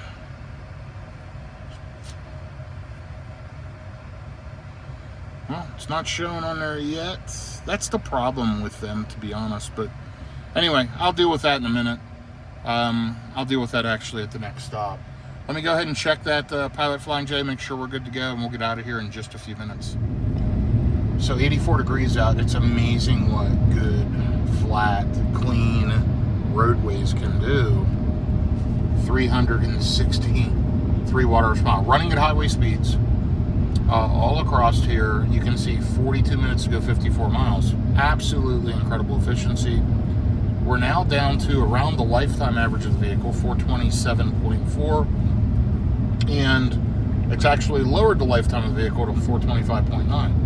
And again, this comes from, you know, I've got no real wind. I've got good, clean roadways with smooth surfaces. Not all those bumps and rough abrasive surfaces, not wind pushing against me. And I can get excellent efficiency. So it'll be interesting to see what we end up at this next stop. And we're only 56 minutes out, arriving with around 32% to this next charger. Because we will climb some elevation. We got to climb out of, kind of up over the mountain out of Albuquerque. So we'll see how it goes, but I'm optimistic, and it's 3:30 here. Looks like we're going to arrive around 4:27, so should be good. Looking forward to getting through Albuquerque, hopefully before any type of rush hour. It is a Thursday. I think we'll be good, and fingers crossed. I'll be back with you shortly. Okay, we're almost to Albuquerque. Still on 40 East. Headed to the charger in Moriarty, and then the Santa Rosa Electrify America is a backup option. It's right there by that Tesla charger that's out of order. Now, here's the thing. I can make it there with like 4%. We're going to stop this EVgo. If we get good juice, we're fine. It shows one stall occupied currently. There is an EVgo right there at that Pilot Flying J. We're skipping that one. It shows, there it is, the GM Energy Flying J charging station. Oh, that's a clean energy one, but there is a GM Energy charger right there, just like I used a minute ago. Here's the thing, I don't need juice yet. I'm at 48%. It's kind of a waste to stop there. We're going to head on to this next one. If it's slow or scaled back, whatever, we'll jump on and then hit that EA station. Because here's the problem. The Tesla chargers in Albuquerque kind of suck. Just being honest, there's a couple good stations. One's way out of the way. The other one has no restrooms. It's not acceptable for EV traveling. And the other one's a version 2 that'll charge slow. So they suck. They're out. We're going to jump onto this EVgo Flying J charger. If that goes well, we're fine, and then we can make it to Tucumcari. If not, we'll be able to get just enough juice to jump up to Santa Rosa to the EA. And I haven't checked the EA app, but just looking at ChargeWay, it shows all 7 were available just a minute ago. So we'll jump on EA here at the next one. We'll have that as a bailout option if we need it. And then I'm not going to use Iona in Tucumcari because it's out of route for me. Right beside my hotel, there is an Electrify America as well as an EVgo. So I'll use the EVgo. It's free and I can plug in and juice up at my convenience. So yeah, I've got the plan, know what I need to do. Now it's just getting through Albuquerque. We're headed into the valley here, and then we'll climb out of the mountains to get out of Albuquerque. Phenomenal efficiency on this leg, 74 miles, 355 watt-hours per mile. It's decreased the vehicle overall lifetime, and for the overall DFW trip, 423 watt-hours per mile. Really, really good. So I thought it would get better, and it did. Obviously, we've lost a little bit of elevation, but the roads have just been so good. But yeah, last time, actually, a couple of trips ago, probably about a year ago, I came through here, and at that time, man, the Cybertruck, very polarizing, more so than now, and somebody in their Subaru just in the far right lane over there put their window down and flipped me off and just held their finger out. I blew the horn, waved at them. I was really happy that I left an impression on them. I mean, the fact that somebody's that passionate to flip me off in my car that they don't even know me, I think that's really, really cool. I mean, that was a cool experience for me. I'm in their mind space, or I was that day. It didn't have any negative impact on me. I took it as a compliment. I mean, all publicity is good publicity, I guess. So anyway, I know that's a funny perspective, but I really don't care what anybody thinks. It's my money, not theirs. They can spend their money on what they want to, and if it offends them, it wasn't my intention. But the fact that I'm in their mind space, I find extremely amusing. So anyway, neither here nor there. 32%, 426. Up ahead, you can see it's just beautiful, beautiful day. 85 degrees now. So we are getting back into that nicer heat that I enjoy. And we're passing through Albuquerque, New Mexico. I was here maybe a couple of years ago, and they had the big hot air balloon show, which was absolutely spectacular. You got to see balloons all over the city. There's the city down there. And it was one of the coolest things I ever saw. I mean, there must have been 150 or 200 hot air balloons. If you're from Albuquerque or know about that show, we just happened to be in town during it, and man, we really enjoyed watching it. It was really, really cool. So, yeah, not much more to say at this point. We're making good progress. Road is getting rougher, of course, as we get into Albuquerque, and then we've got this climb out, so we'll see efficiency will decline some, but I'm pleased with the progress we're making. We're right on track. I'll be back with you here in just a little bit. So we're climbing out of the valley now.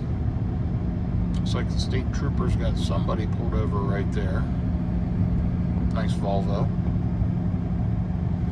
Been a beautiful drive today. We're at 424.4 watt-hours per mile, but we are climbing, so we'll lose a little bit of that. 425.9 on the lifetime vehicle, 30,427 miles. It's 83 degrees out, 4 p.m. We made it through Albuquerque and did not get stuck in any rush hour traffic, so that's good. Now, one challenge we have, I checked the EVgo app, and 3 of the 4 charger plugs are full. I checked them a little while prior, and all were available. A little while prior to that, 1 was being used. So, of course, it's between 4 and 5 p.m. People are traveling home. and I'm guessing some locals may be charging. You know, we'll see Chevy Bolts, we'll see things like that. It is what it is. They have a right to charge there, just like I do. Hopefully we can get on a plug, get a little bit of juice, and if it's a really busy station, we'll just jump on to the next one. So we don't need much, just a splash. Let's see what happens. We'll get there, and it will all work out. 23 minutes out, 22 minutes out, 23 miles, 32% estimated state of charge upon arrival. We have driven 93 miles an hour in 14 minutes since the last charge. It's going by fairly quickly. Yeah, making good progress. What a beautiful, amazing, phenomenal drive. I'm looking through, you know, as I look at the camera view, really, really pretty driving up through here, for sure. Okay, I'll be back with you shortly as we get to this next charging station. Okay, so we're almost there. 12 minutes, 12 miles, 32% state of charge upon arrival. Got my EV base adapter right there ready to go. And yeah, we're 105 miles on this leg, 396 watt-hours per mile. Not bad at all, although we've lost that efficient edge we had. We are preconditioning the battery. We are climbing out of Albuquerque, and so that'll do it.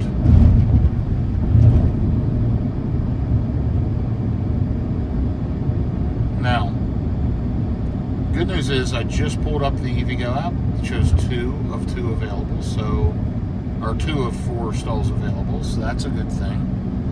We'll see how it goes when we get there. We're just a few minutes out. We'll get there, get plugged in. I'm going to use this adapter instead of the official Tesla one, just to see if, you know, do I run into derating problems? Am I having an adapter problem? I think the adapter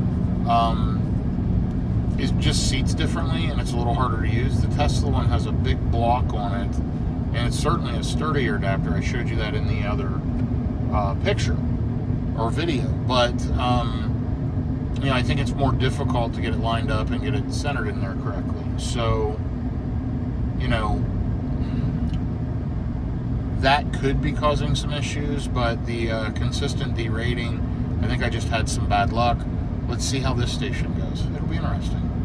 I'm arriving at a low state of charge. I mean, ideally, if these chargers were available, I would pull 350 kilowatts. Now, unfortunately, they're split 175, so if I plug in beside somebody, I'm only going to see 175. That's fine. I need juice, so we'll see how it goes. If I can get a decent charging session, we'll sit on them for a bit. And if not, we'll just get enough juice to head up the road to an Electrify America and try our luck on the Electrify America roulette wheel. You never know what's going to happen. Alright, almost there. I'll be right back with you. So I missed the signage. It may show it up here as we get off the exit, but they actually had an EV charging sign for the Pilot, which is really, really cool. So that's something new I've been seeing over the last 6 or so months. I've seen it in the Phoenix area. I've seen it here now, and I've seen it a couple other spots, maybe Tennessee. So I'm glad to see that's happening, because eventually, as vehicle charging picks up, let's see if that one says it. It does. It says EV charging. Very, very nice. As vehicle adoption picks up, as charging speeds increase, I think we'll see that more and more. Charging will become a non-issue. It'll just be like gas. You won't have to do all the crazy preconditioning, this, that, whatever. You'll simply take your vehicle, you'll plug it in, and you'll juice up. Probably off the same exit that you do today. Now, reality is most people have ability to charge at home, whether they realize it or not. You know, if you have a garage, you have a power outlet, even if you just have a 110 outlet, you can plug in your EV and get juiced up on about any power outlet, which is fantastic. And that's really what you need. So it looks like, I'm trying to check the stations. Looks like I got one station to myself, hopefully. Let's get in here and get plugged in and find out.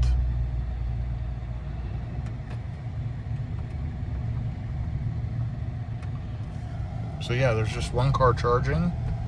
The whole other station is available. I'm taking over. And it would have probably got me right in, but it just doesn't back into the third-party chargers like it would a Tesla charger. So it's just better for me to kind of take over, back this thing in, and get juicing. So that's what we're going to do.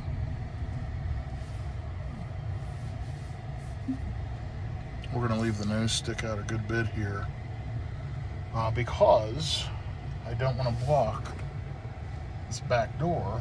Let me pull up just a bit. I'm a little too close. So, you know, there's plenty of room at these chargers. I just want to be able to open my back door properly. And I think I'm good right about there. All right, let me get it plugged in and I'll be right back with you. Okay, payment is authorized, connecting to vehicle, checking cable safety, same as last time. That seemed to plug in absolutely perfectly, slid right in, definitely easier than using that Tesla one. I may just keep the Tesla one as backup. I'm gonna try it at the next stop, but that is an easier plug to use for sure. Matching voltage, and we're gonna see charging speeds here pretty quick. Got a Model Y over here charging. I'm sure it's due to that Santa Rosa closure. But let's see what kind of speeds we get. I'm very optimistic.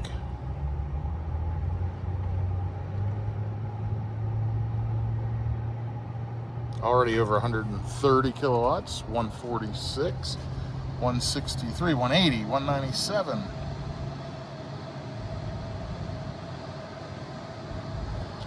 Let's see what it says in the vehicle. We're pulling 199 kilowatts, which is fantastic. So pulling 199, 196 going in the battery. It says 35 minutes to go up to 80%. It may pop up and say charging station limited here in a second.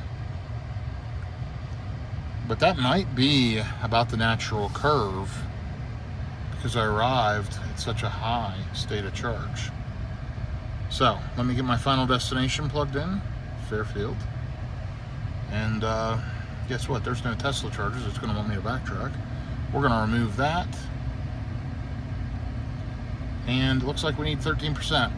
Let's go ahead and use the facilities. Let's let it juice. And we're pulling 198 kilowatts. Pretty happy with that. Glad I got a standalone station. I would be pulling 172-ish otherwise. So we're in great shape here. We have to the hotel 137 miles, just under 2 hours to get there. Should arrive around 6:19 p.m. according to this. So that's pretty darn good. So this should be a pretty quick charging session. I think I need maybe 15 minutes. So we started charging here just a minute ago, 1 minute ago exactly, at 4:24 p.m. So let's keep an eye on it. It just flickered above 200 kilowatts a couple times. There you go. So yeah, we're in great shape. Perfect charging session. Okay, quick update. Been here 9 minutes and 28 seconds. I went in, washed my hands, walked around for a minute. Now my wife's got to do the same. Still pulling 143 kilowatts at 54%. Put in 27 kilowatt hours of freemium electrons, which I absolutely love. The other charger opened up, which is good. And so, yeah, not, again, terrible charging curve, but it's acceptable because now I can go another, 120, 130 miles. I can probably make it there now. I'm going to go in the vehicle and look, but we're still going to be here another 5 or so minutes. So we should be good to go. I'll take a look and let you know in a minute. So if we leave right now, we make the hotel with 7%. My wife just walked in to use the facilities. Diesel is $5.59 a gallon. Unleaded gas, $4.29 a gallon. I know they're flickering. They're not like that in person. It's just poor refresh rates on those signs. But you know what? I'm getting freemium electrons. I love freemium electrons. So there is an EVgo. I believe it's right beside the hotel. Let's take a look at the route. Let's take a look at what we got going on. And let's zoom in, because I think, yeah, right here's the hotel. There's the Love Travel stop. So let's add a stop. And we're going to say EVgo.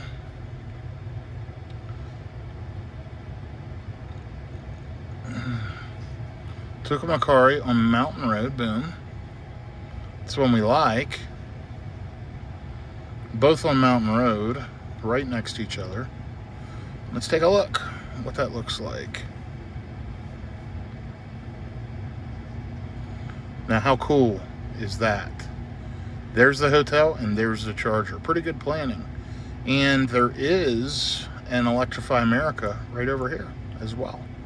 So we've got options. My plan will probably be to hit the charger if we're still feeling okay, and then go get checked in. I've already got the digital key, but we'll see how that goes.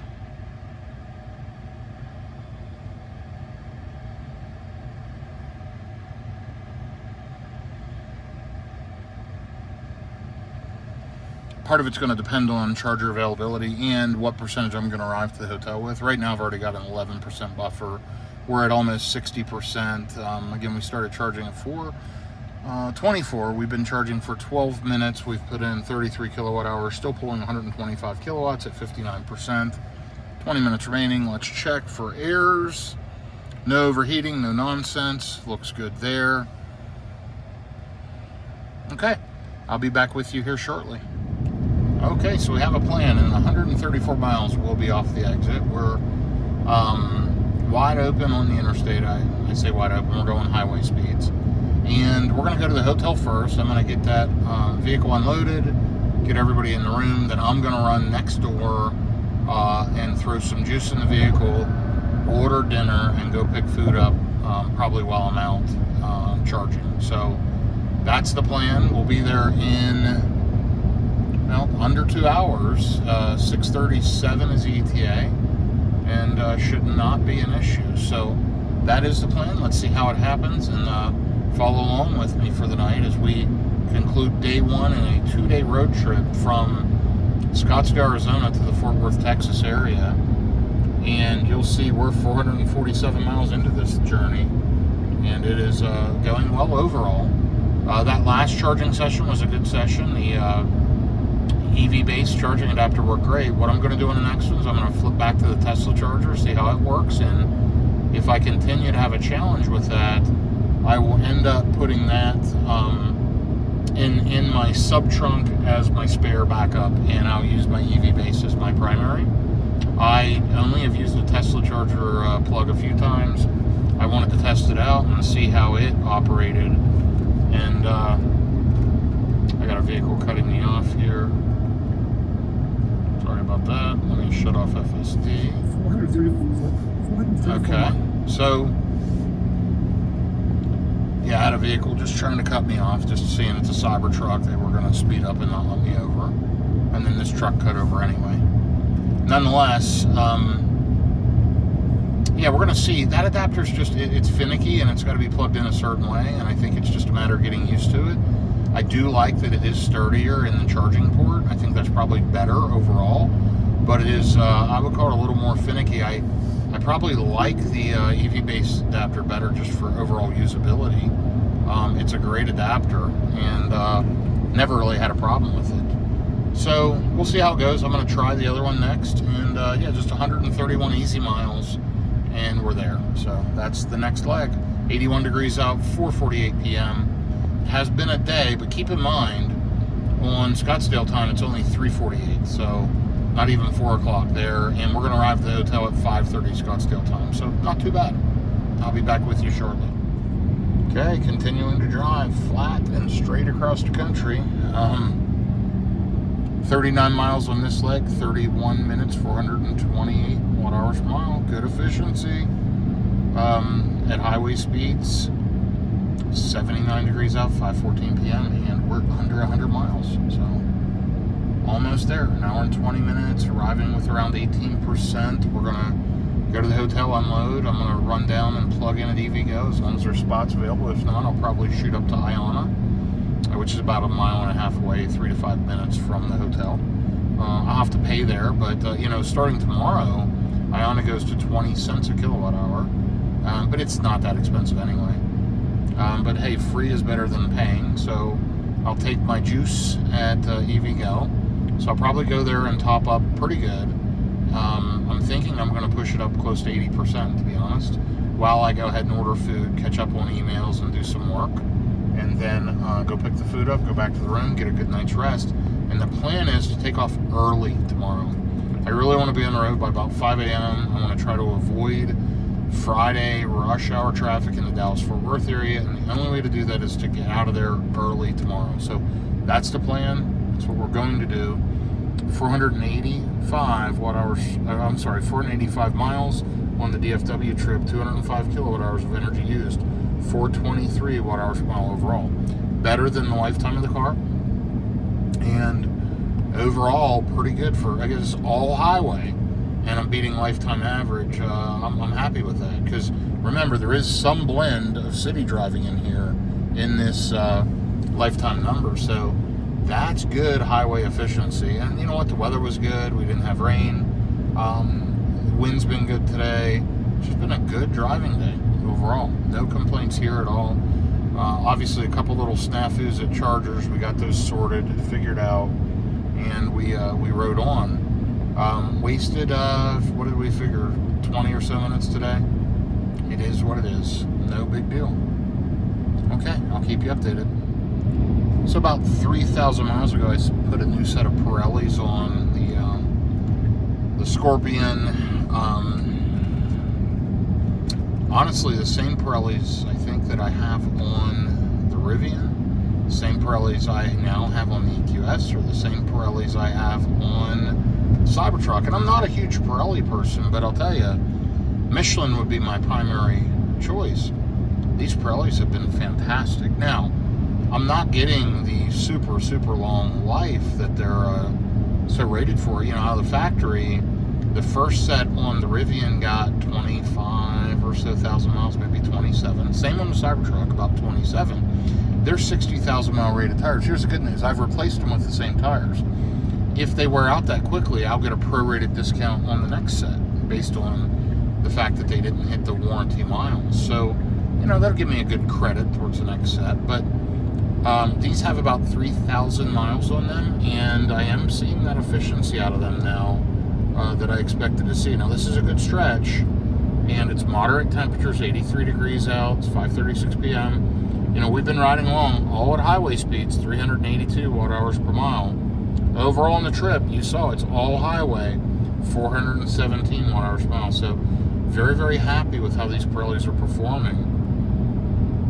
And, you know, I mentioned, I think, on the first leg about them breaking in, and somebody said that's nonsense, this, that. And yes, there's weather, yes, there's cold, yes, all of the above. But when you get into better conditions, and again, I'm not running, you know, at 65 miles an hour. I'm running at highway speeds, and that's the difference. This is real world use. This isn't, I'm not trying to hypermile here.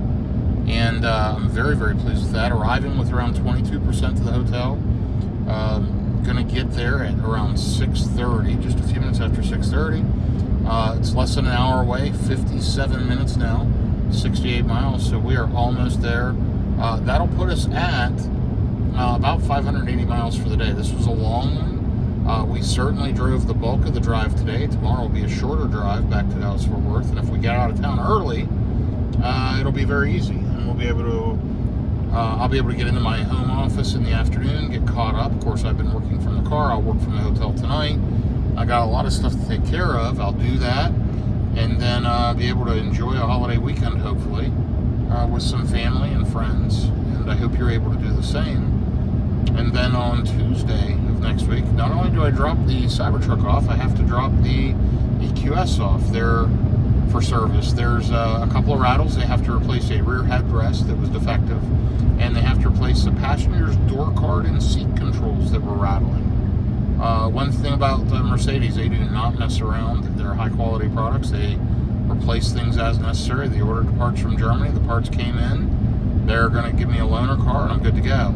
Now, Tesla, it's hard to say if I'll get a loaner or not. They're hit or miss. I don't care. I have extra vehicles, but they should give me a loaner. I mean, last time they had my truck in for quite a while. I'm not sure how long it'll be in this time, but I'm going to give them a deadline. I have to have it back by the end of next week because I am going on a trip out of town and I need this vehicle.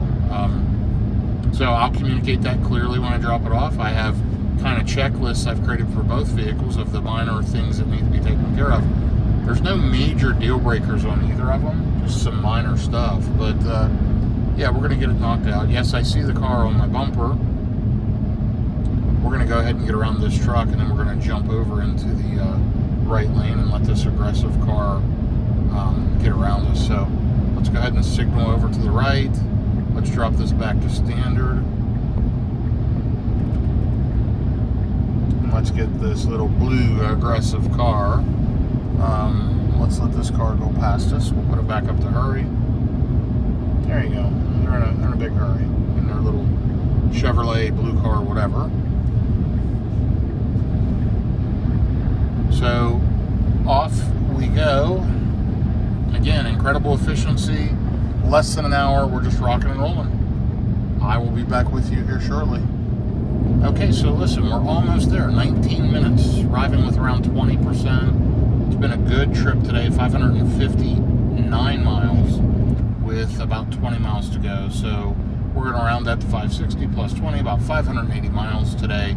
84 degrees out, 6:12 p.m. And we're almost to our destination, Tucumcari, New Mexico. And that's where we'll be staying this evening. So, all in all, a couple little charging issues. The non-Tesla chargers generally suck. Iona's great. Tesla charging's okay. Not great for the Cybertruck. Great for most every other Tesla. Just because it can't give the maximum power. Full self-driving is the bomb. It is fantastic. I've done it all day.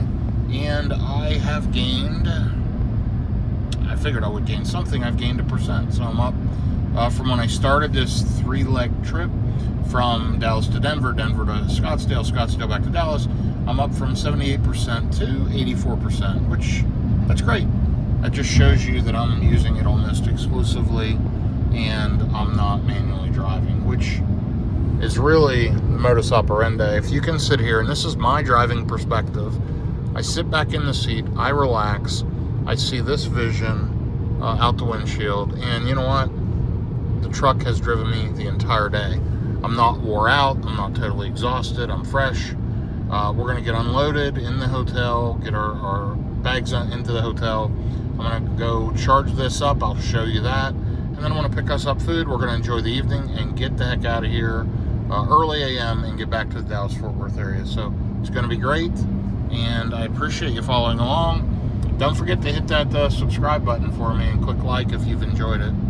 I'll be back with you shortly. Once again, we're on a pretty rough road service, but 121 miles on this leg, 408 watt-hours per mile, and 419 watt-hours per mile overall in the trip. Pretty good first day, and we'll see more tomorrow. Of course, I'll give you updates from the charger, as I mentioned a minute ago.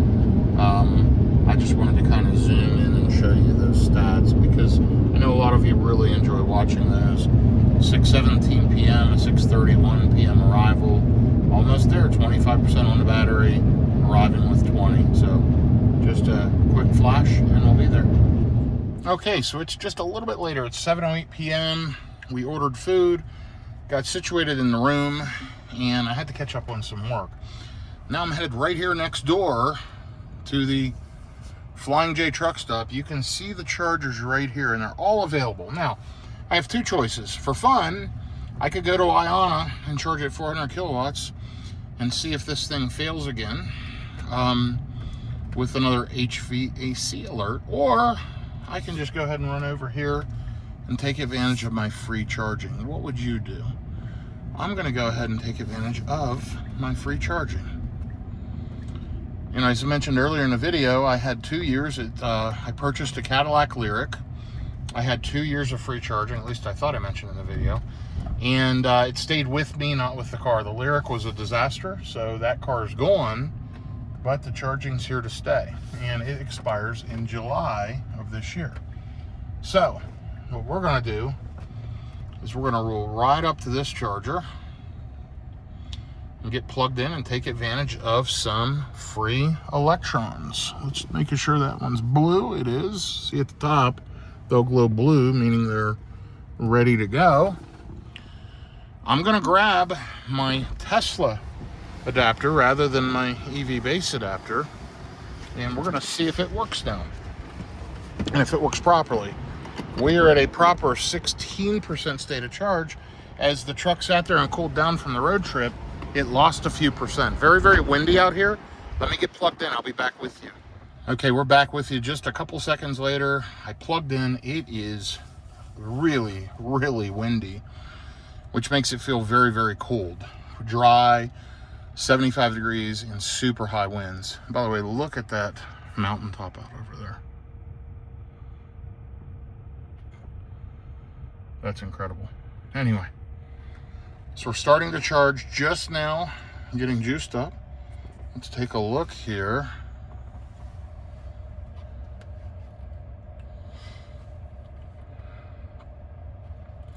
So confident it's not the adapter. You know, definitely could have been a plug-in issue or something like that. But I want to see if I'm going to get full speed here on these EVgo chargers, or if it derates me. I should be pulling closer to 350 kilowatts at this state of charge. We're going to pick up food at a Mexican place called Citas or something. Let me see. Let me check Mexican near me. Mexican restaurant, Las Citas, boom. And let's see where that's at. And then let's see where Iona's at, because we're only pulling 194 kilowatts. So, the Iona Rechargery, guess what? It's on the way. So, we got to drive by there anyway. I'm only pulling 195 kilowatts. Let's say we head over to Iona and see if this is an EVgo issue, if this is a Tesla issue, or something else altogether. So, in order to do a proper experiment, we're going to unplug. We're going to head to Iona and go get some juice. I'll be right back with you. Yeah, and that's right. I only put in 4 kilowatt hours. Let's go ahead and get unplugged. It'll just whip that door shut. Okay, stop charge, end session. Sorry about the wind, guys. There we go. I'm unplugging. So, yeah, I love to take advantage of free charging. If that thing would have ripped up to 250 plus, 260, 270, 300, or as I've seen, over 350 kilowatts, it would have been fine. It didn't. So, I know the Iona chargers work. The Iona Rechargery is 1.5 miles away. It's on the way to the restaurant where I have to go to pick up food. So guess what we're doing? We're going to rip right up there and check it out. Yeah, it'll cost me a few cents, but I'm okay with that. My free charging will run out soon anyway. I've got plenty of Tesla credits, and to be honest, unless EVgo and Pilot Flying J get their act together and reduce their rates, they're charging like 60 cents a kilowatt hour all day long or more, or 70, 72. I mean, it's ridiculous. So I highly doubt I'll be using them much in the future until they correct their pricing. But I'll mostly be using Tesla chargers. But I love Iona. So I've had great experiences. There's a dispensary, the Taos 420 cannabis place. So we're just going to shoot right up here, turn left on Tucumcari Boulevard, then turn left in half a mile. We should be at the Iona Rechargery at that point, and we'll get juiced up. So on the road trip today, 581 miles, 419 watt hours per mile. I thought it was a pretty good trip overall. By the way, that wasn't a bad charging session at 200 kilowatts. I would have sat there on a road trip all day long, but the whole point is to stress test the truck a little bit. It's going in for service next week. Why not check it? And I was hoping it would sit there and pull near the maximum kilowatts. Now, unfortunately, I am charged up a little bit more. The good news is it is preconditioning. The Iona charger will tell me, can the vehicle take more or not? I mean, it's going to max me out because they're 400 kilowatt chargers. The one issue I have with Iona, you can't see the occupancy levels. I can't tell how many are open, how many are closed. I wish they had an app. But they are great chargers. So I love that they put in holiday discount pricing at 20 cents a kilowatt hour. What a great move on their part. Being that it's en route, I might as well test it out, right? So I threw a little bit of juice in super quick at the last one, and I can hear the fans ripping as it gets ready for fast charging. Let's see what Iona can do to this thing. Remember, on my last video going from Denver to Scottsdale, if you watch that long road tripping video, you will see where the fans were spinning up. I got an error code about the HVAC system. Excuse me, if I recall, it was just under 90 degrees. It is much cooler here. But regardless, I've been road tripping all day and the truck only sat for a little bit. It's now doing its best to precondition, but let's see what happens when we get up here to Iona, and let's see if we can get maximum speed. Again, I'm going to use the Tesla plug, and I do like that it's a very, very sturdy plug. It seems fairly well designed, fairly robust.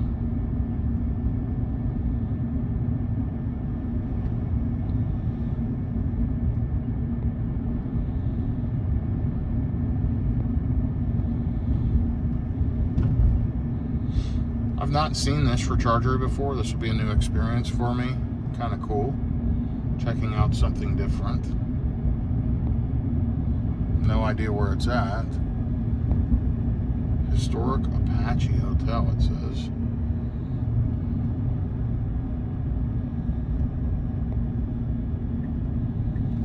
Yep, I see the rechargery. They're right over here. And guess what? There is nobody here. So this is perfect. So these are all CCS. Taking over driving for preference. What I'm going to do, so I don't even have to use an adapter, I'm going to go in down here and plug into one of the NACS units. These are NACS units, totally. So this should really give me maximum rip on this vehicle. And we'll see what happens. Let's go ahead and get backed in.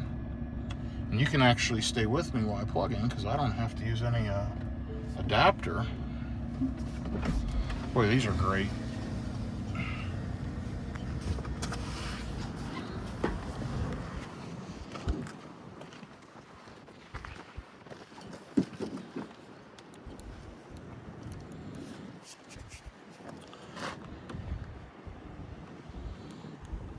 So the button's not working for opening charging port.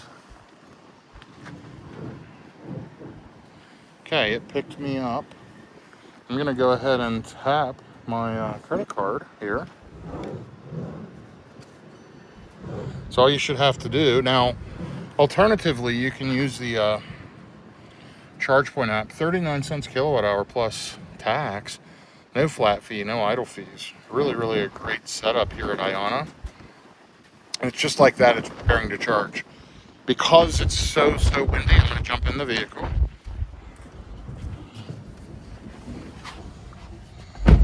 Let's see what happens here.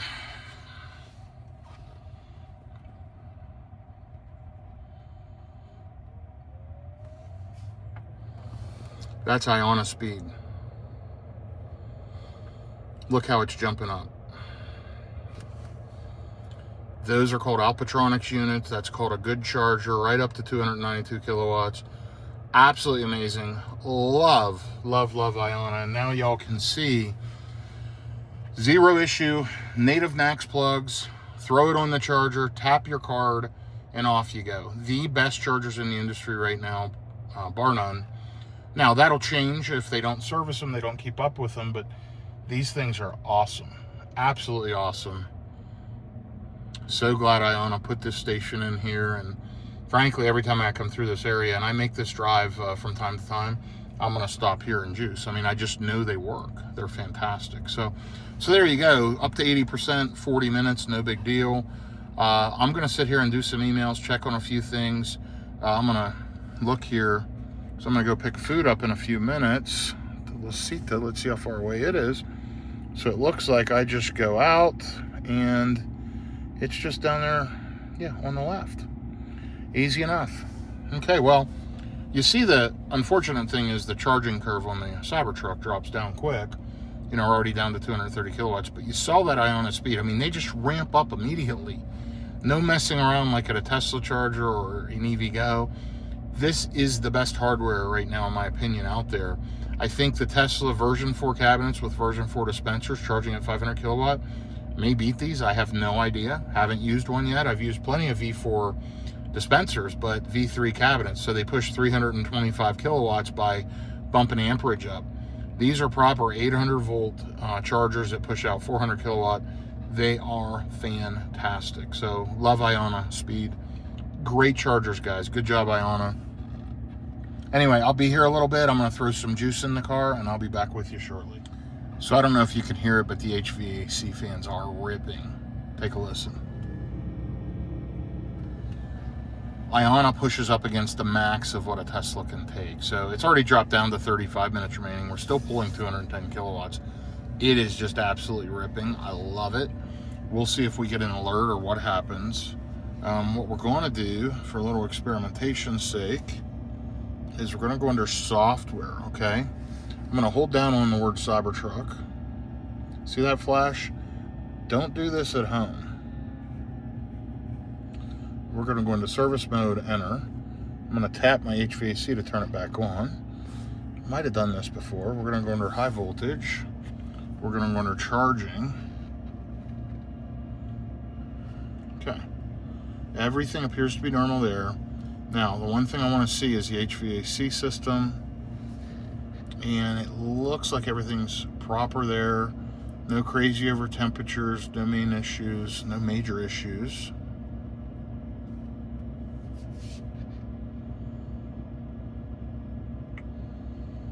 Heat's going out, cold's coming in.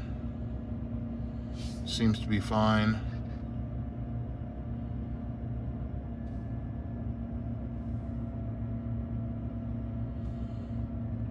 We're just looking really for any anomalies here.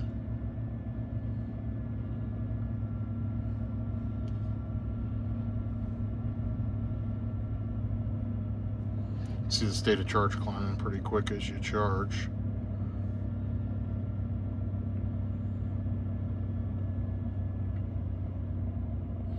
Yeah, the HVAC fans are calming down.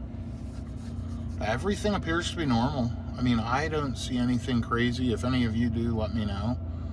Everything seems within normal ranges. You know, they replaced the PCS2 module. Maybe there's a coolant adjustment needed. But let's go back here to the main screen and let's look under the alerts. Alerts to check 1. Self-call issue with camera. Okay, so we still have a camera calibration issue that popped up. So I'm going to have them check that while it's in for service. So let me go ahead and report that while we're sitting here. That just popped up tonight, so that's interesting. And we've had that quite a bit. So, okay. At this point, I'm good. I'll check back with you in a little bit, but we're charging at 188 kilowatts at 34%. All is well at this point. One thing I love about these Iona chargers is this screen, although it needs to be on the front. And their new HWC 1000s, which can charge up to 1,000 kilowatts, have the screen on the front. But I can click this, select max. Here's the charging session. We've been here, 10 minutes. 34 kilowatt hours of energy, only $7.31, still putting out 146 kilowatts. We can click charging detail and actually see the charging curve. That's the typical Tesla Cybertruck charging curve, but you can see we peaked up to 258 and dropped down from there. Current level is listed where we went from 19 to 45 already. We can click back. I mean, these are just the bomb. Awesome job, Iona. Love him. Love the Alpatronic units. These are just fantastic units. So I plugged in at 7:18. It's 7:31, so I've been here 13 minutes according to my math. I put on 35 kilowatt hours of energy, still pulling 140 kilowatts. Nothing to write home about, but good enough. And what I want to do is I'm going to end the trip to the restaurant. I'm going to go ahead and navigate home. And what we're going to do is see where the next charging stop is. So what it wants me to do is charge in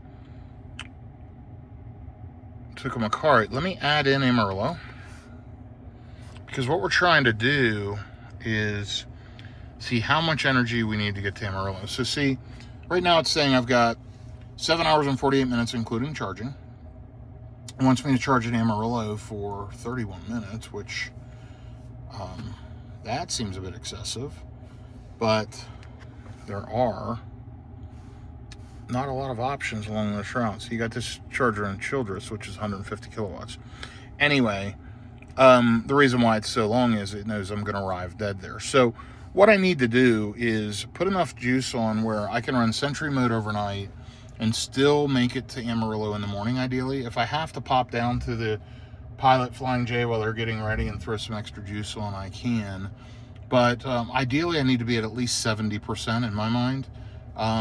That'll give me a nice buffer. I'll probably go ahead and just charge up to 80%. We'll see how long it takes to go from 19 to 80 on an Iona with a Cybertruck. I think that'll be interesting. That's like a 20% to 80% test, and it's way too long because this charging curve just dropped down. I mean, it's just no good. But anyway, that's the plan. That's the ticket. So we're going to check back on that Amarillo stop in a minute. For now, we're going to leave it to La Cita. Actually, I'm going to leave it open. But yeah, what time do we say we got here? 7:18. So we're doing okay. We're going to keep juicing, and we're going to just kind of see what happens here in the next little bit. So yeah, I know the experience isn't great and they're not the best, but I do have an option in the morning of going to the EVgo in Vega. And that EVgo in Vega, Texas is 73 miles. I just kind of want to show you. 76 miles, actually. Just an hour and 6 minutes. And if I left right now, you know, I would get there with 19%. So I'm going to continue to charge a little bit. Certainly don't need to sit here all night. I've got plenty in there for Sentry mode. I know I can make it to Vega. Vega is before Amarillo, which is probably a good call. And then, you know, around Amarillo, what we could do is charge on the one the furthest east of Amarillo, because we're going to be going down towards Childress.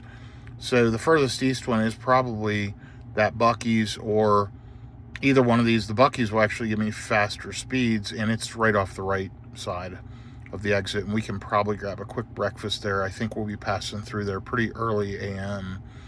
on a Saturday. And then from there, pop down the road to Kina. Did I say it right? Y'all usually correct me when I don't. Or we can go down to Vernon. That's a newer one. And then we'll be back in the Dallas-Fort Worth area.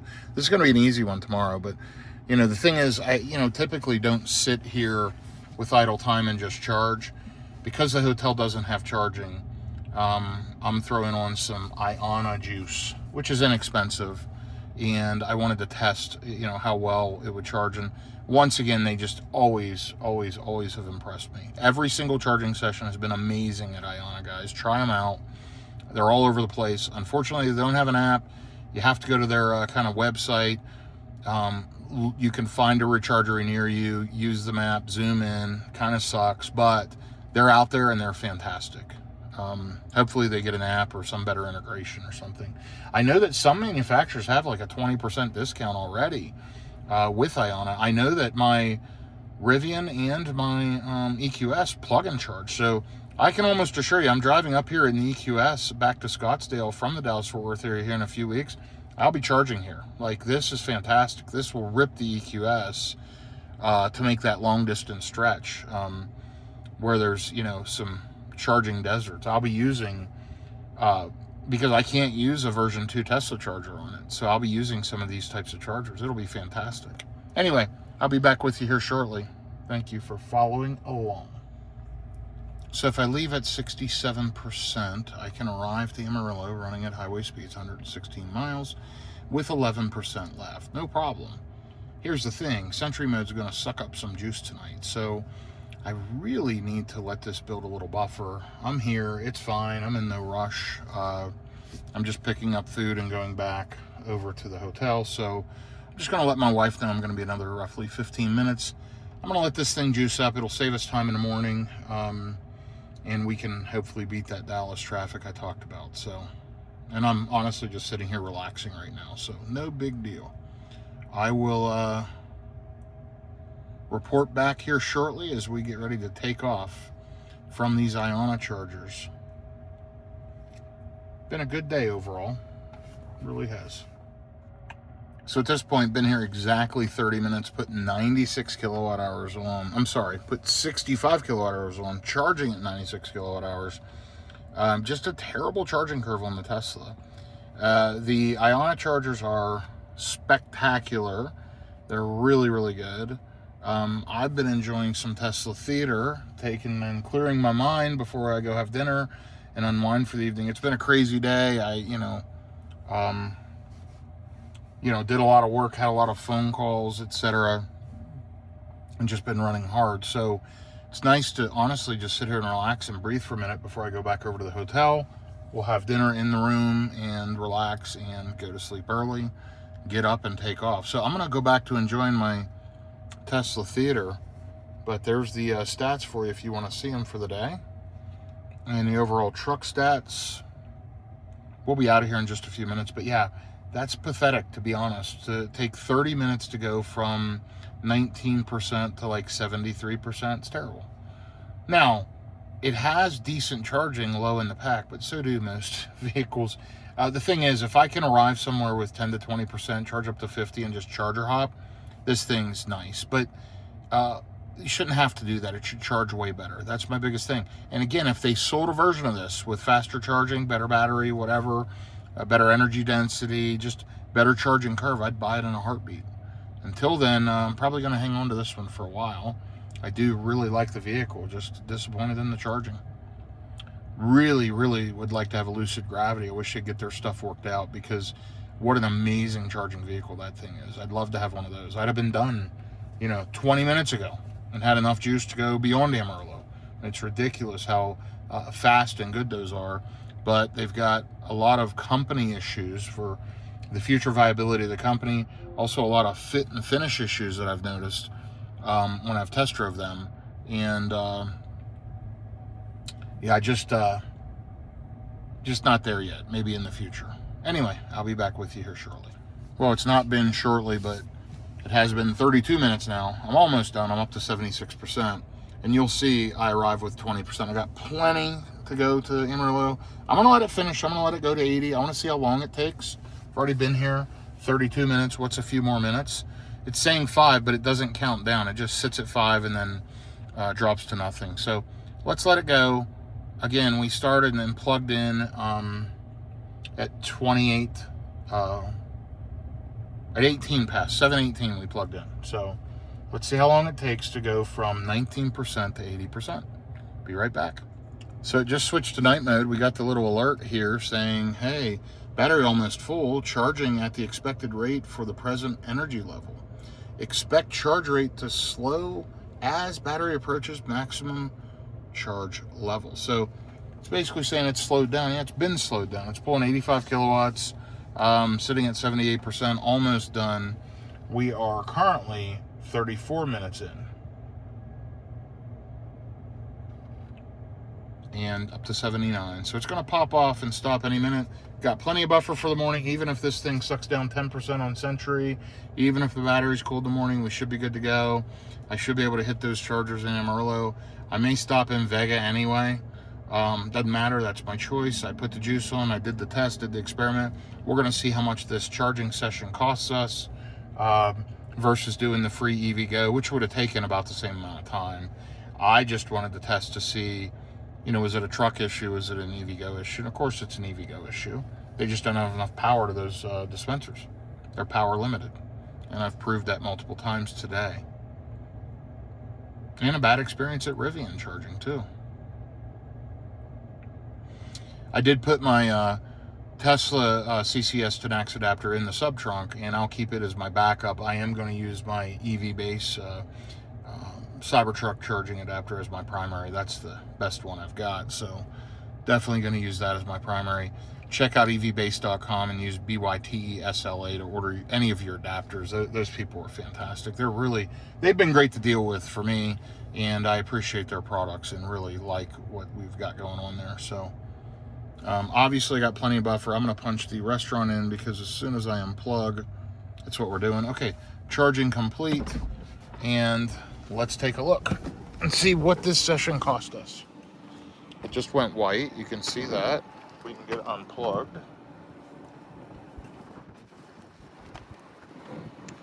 So it won't let me. This button's not working on this one.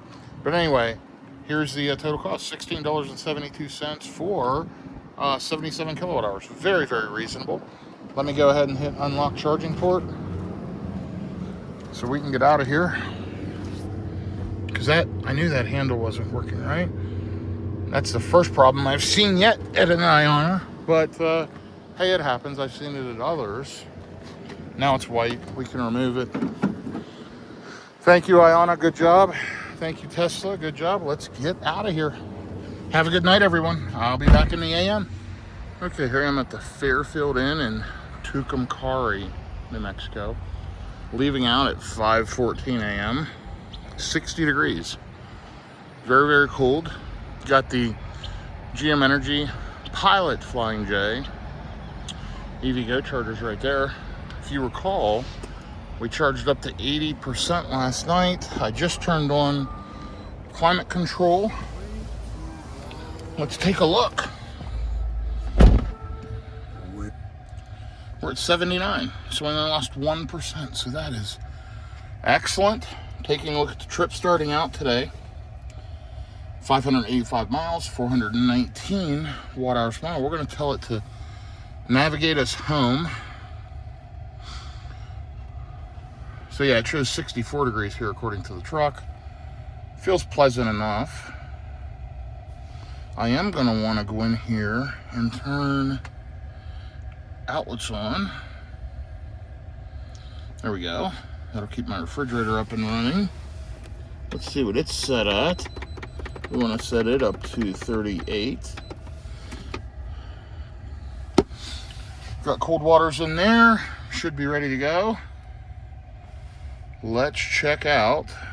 First stop, the Amarillo Buc-ee's, arriving with 30%, 22-minute charge, then a 16 and a 17, and then home. 7.5 hours. Few charging stops, seems perfect. 448 miles, arriving home around 1 p.m. I would say 1:30ish, because we'll take longer than the vehicle will. So let me get on the road and I'll be right back with you. Okay, so the sky is starting to lighten up. It's 58 degrees out. 5:49 a.m. Now, right now in Texas, it is 6:49 a.m. So we've not changed time zones yet. We will here very, very soon, because we are almost exactly 1 hour from Amarillo, Texas, 77 miles. We'll be stopping at the Buc-ee's in Amarillo, right off I-40. That's a newer Buc-ee's. I kind of hate to stop at Buc-ee's, but, you know, we'll be there fairly early. It is Friday morning. It'll be busy, but maybe not as bad. Just leaving New Mexico now, you saw that sign, so we're officially in Texas, and we just entered Central Time Zone, so any minute now, our phones and watches and everything will change, which means we'll hit Buc-ee's at 7:55 a.m., a little later than I'd like to be there. But those are those 325 kilowatt Tesla version 4 dispensers, and it's new hardware. We're going to hit all Tesla today. I'm estimating we'll arrive home around 2:30 p.m. Central, maybe before that if we're able to, and should be pretty easy. We're going to focus on Tesla chargers only to avoid all of those challenges we had yesterday. And I was glad I topped up last night, because we're starting out with, you know, a pretty decent charge. 60% left on the battery. Been driving since the last charge, 44 miles. Keep in mind that was a little bit last night, but this morning, 41 miles, 512 watt hours per mile. Not great consumption, but I am driving against the wind, and we are running at highway speed, so that'll do it. It should improve here as we go. Yeah, just looking forward to getting to this first stop. And I'll take a look. It shows we need to be there about 23 minutes, which is how long it'll take to walk in, use the restroom, grab a snack, whatever, and hit the road again. So off we go here to Buc-ee's. I don't know how well you can see that through the window glass, but there are windmills all the way out there. Absolutely incredible. If you look out along here,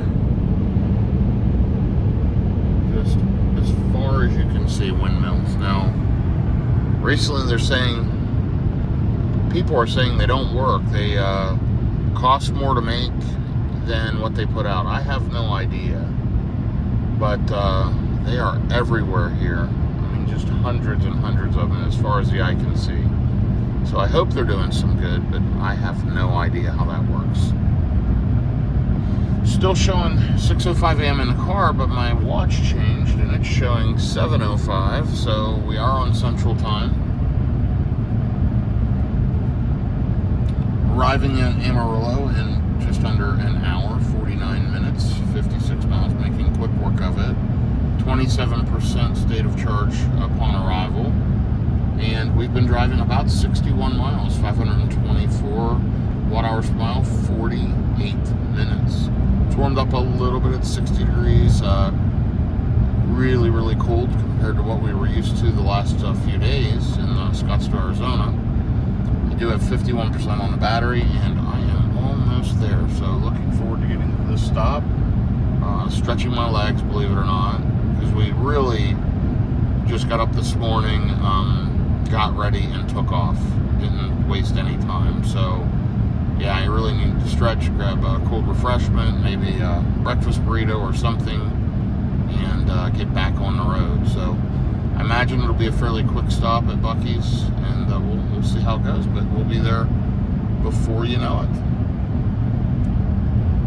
And I'm trying to think the amount of miles we have remaining. I think we'll end over 1,000 miles on this trip between yesterday and today.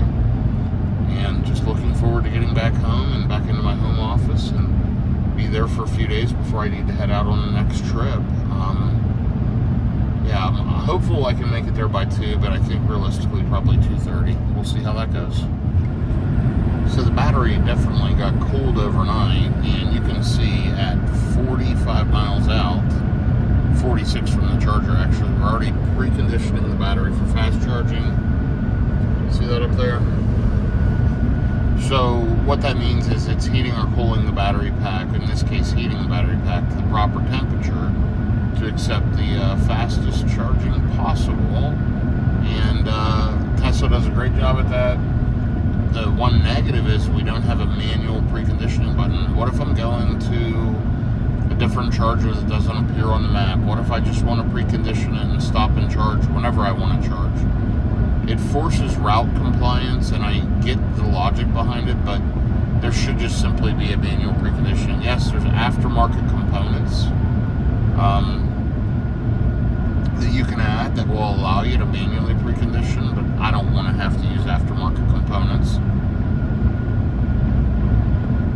Neither here nor there. The good news is the battery is getting properly heated to get us the best charging session possible. We're arriving with 26%.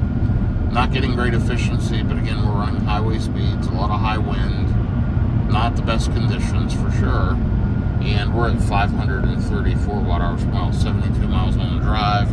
Now, I could dial back from hurry to standard, and that would definitely give me more efficiency, but we'll end up being in Buc-ee's longer than the charge is needed, so it just makes sense to maximize, get there as quickly and safely as we can, and then let the car juice up on those nice, healthy, big boy Tesla chargers. So that is the plan. That's where we're headed. Has warmed up just a little bit, 61 degrees, and of course we're now on Central Time in the car, 7:14 a.m., arriving at 7:53. So we've gained a little bit, and we're only 38 minutes out, so almost there. Looking forward to it. Okay, so we are only 19 minutes, 20 miles out, 24% state of charge upon arrival. Battery's still preconditioning. It is 61 degrees out, 7:32 a.m. I do have 33% left on the battery, riding along at highway speeds.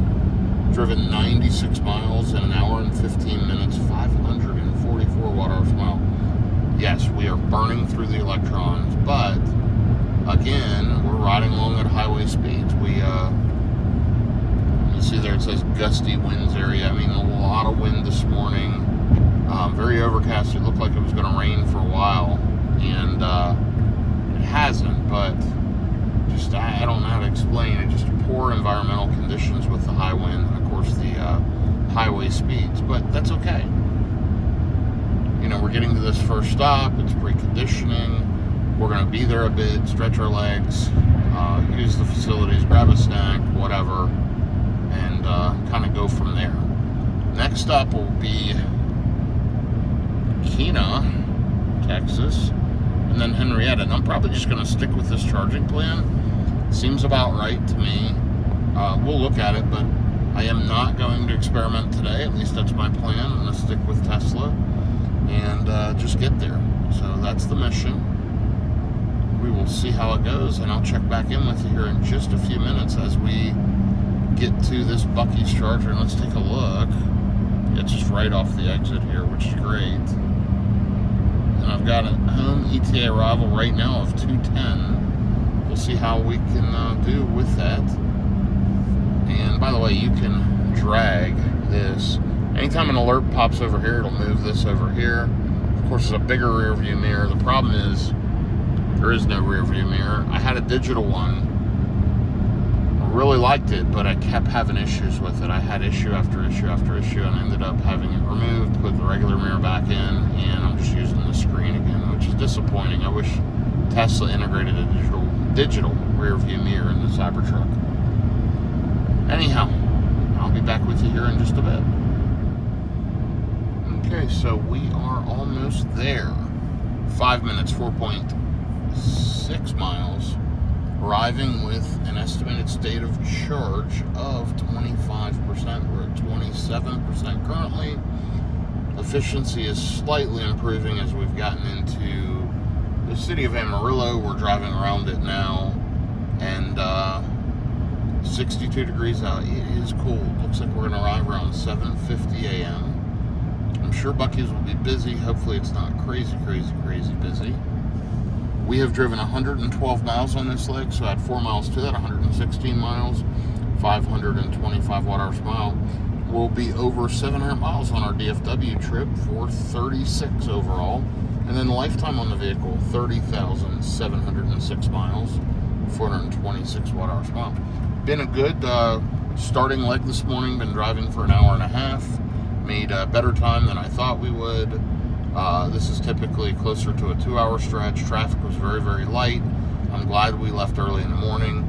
And it looks like we're on schedule to miss any of the crazy traffic around the Dallas-Fort Worth area on a Friday. So fingers crossed that goes well. But here in 2.8 miles, we'll be getting off exit 76. We're still preconditioning the battery. I'll get here to these chargers. I'm going to show you what that looks like as we get in here to Buc-ee's. Buc-ee's is a destination gas station. Super busy. Fortunately, the ones in Texas don't attract as many tourists. I mean, people from out of town, yes, but the ones in Tennessee and Georgia and all that are absolutely crazy. Tough to get into because they don't have them. They haven't had them for years. People drive from all over just to go to Buc-ee's. Kind of crazy. Anyway, we'll be to this one very shortly. We're going to get plugged in, get juiced up, and get out of there. So that is the plan today. Splash and dash as much as we can. Hit a few chargers, and get home. So leg one is just about done. Okay, 119 miles total. I'm sorry, 116 miles, 516 watt-hours per mile. It improved some. Let's go ahead and get plugged in. We're on stall 5C.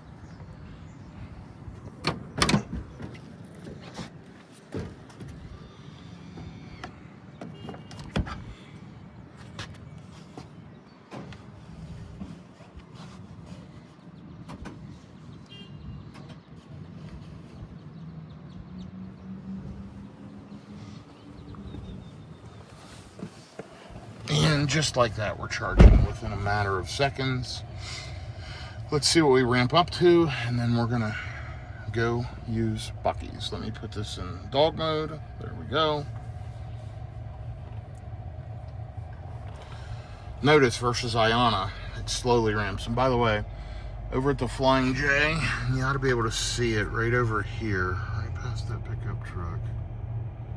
See that canopy over there?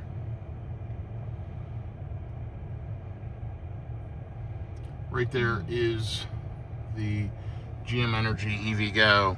And last time I charged there, it was a terrible charging session, also derated. Lots of issues lately with those, just not getting full power. I don't know. They need to do something for sure. Anyway, we're up to 167 kilowatts right away. Still climbing. Let's see what we hit here. 192, 198, 210, 221. Those are the version 4 dispensers. It's version 3 cabinets, which means it'll put out a max of 325 kilowatts, which we won't see at the state of charge. But we're already up to 257, 261. Already better than a regular version 3. Pushing over 270, 274. And that's the Tesla magic. I mean, honestly, the charging curve sucks, but this is really good charging speed. So leveling out at 275, we'll go from there. Shows 25 minutes remaining to get to Iona in 2 hours and 4 minutes. I'll check that in a minute. I'll be back with you. Okay, well, I'm just walking out of Buc-ee's. Not crowded today at all, which is fantastic. And we're headed out to the Cybertruck. Looks like we got a Silverado EV getting plugged in over there, way out in the distance.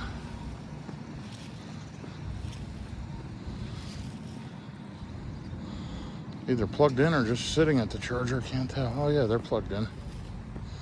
So plenty of stalls available. We got 1, 2, 3, 4 cars charging, 3 Teslas and a Chevy.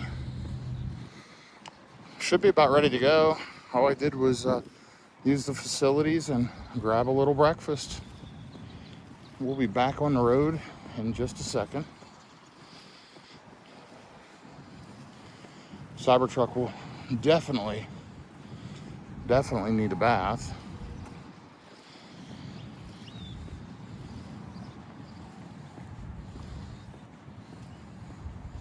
See, the HVAC system on the Cybertruck was ripping. Look at the moisture on the ground.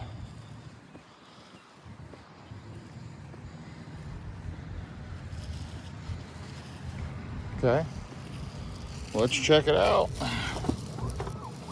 See what it looks like. Okay, we're at 61%. Still pulling 110 kilowatts, says 6 minutes remaining. If we leave now, we'll get to Iona with 2%. So let me check the route. Let me check the options. And we'll get out of here in just a minute. I'm gonna hit continue trip. I am then gonna click here. I'm gonna click the lightning bolt. There's only one charger along the route, and that's this Childress. I could jump in there. It's a 150, so that's a bailout option if I need it. You'll see it's 100 miles away, whereas Iona is 136. So that's an easy stop ahead if I need it. After that, we've got Vernon, Texas, and then down here, Henrietta, and then, of course, everything around the Dallas-Fort Worth area, like this Decatur Buc-ee's, isn't it? Isn't that a Buc-ee's? No, that's a different one, but it's out of route anyway. So I think we're just gonna sit here, enjoy a little bit of breakfast. Love the graphics, by the way. Check this out. Shows the actual charger plugged into the truck. I mean, that's remarkable. Anyway, I'll be back with you here shortly as we get out of here. All right, we're back on the road again. Just left 1 minute ago, 1 mile. It's 8:20 a.m. Let's take a look at this last charging session. Last paid charging session, Amarillo, Texas, $21.85. Let's take a look and see how long we were there. So you can see we were there 25 minutes.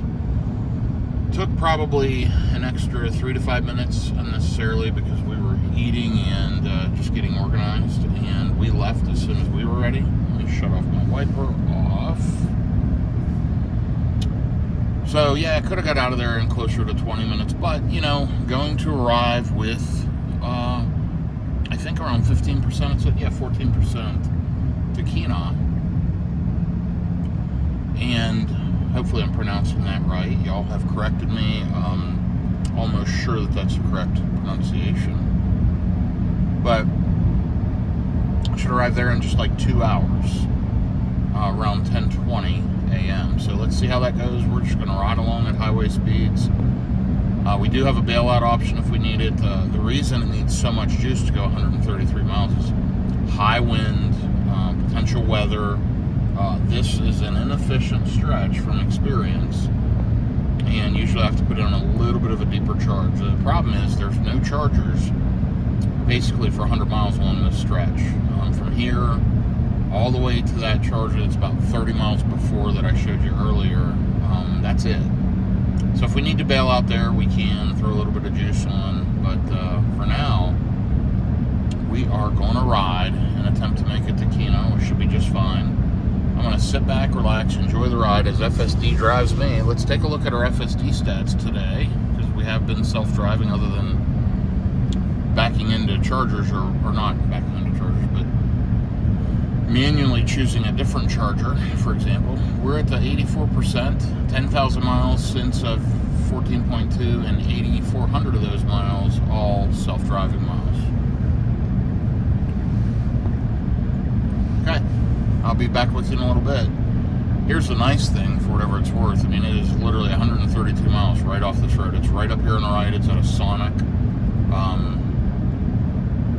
fast food place, and the chargers are in the back. I've charged there many times, so super easy one. We're headed there now, and I'll update you in a bit. You can see it's very cloudy, very overcast. 63 degrees, 8:44 a.m. Arriving in Kena with 16%. Notice FSD says it may be degraded because of poor weather. I'm thinking the windshield has gotten probably splattered around the camera area, and possibly the front bumper cam. I had a lot of bugs and stuff there.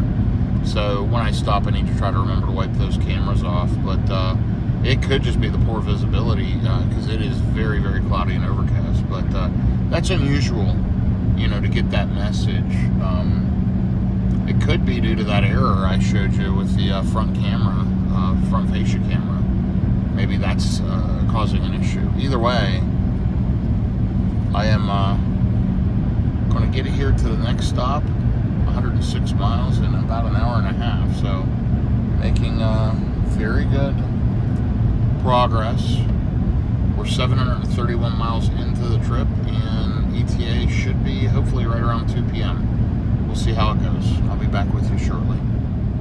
Okay, it's at least warmed up some, 69 degrees out. We're at 39% on the battery. It's 9:26. We are in Mad Max. We're riding just in these open prairie spaces. It's wide open. Cars are passing me like I'm sitting still. 49 minutes left, 53 miles. Should arrive around 10:16. 15% estimated state of charge upon arrival. I'm consuming a lot of electrons. Been going 82 miles an hour and 8 minutes. 483 watt-hours per mile.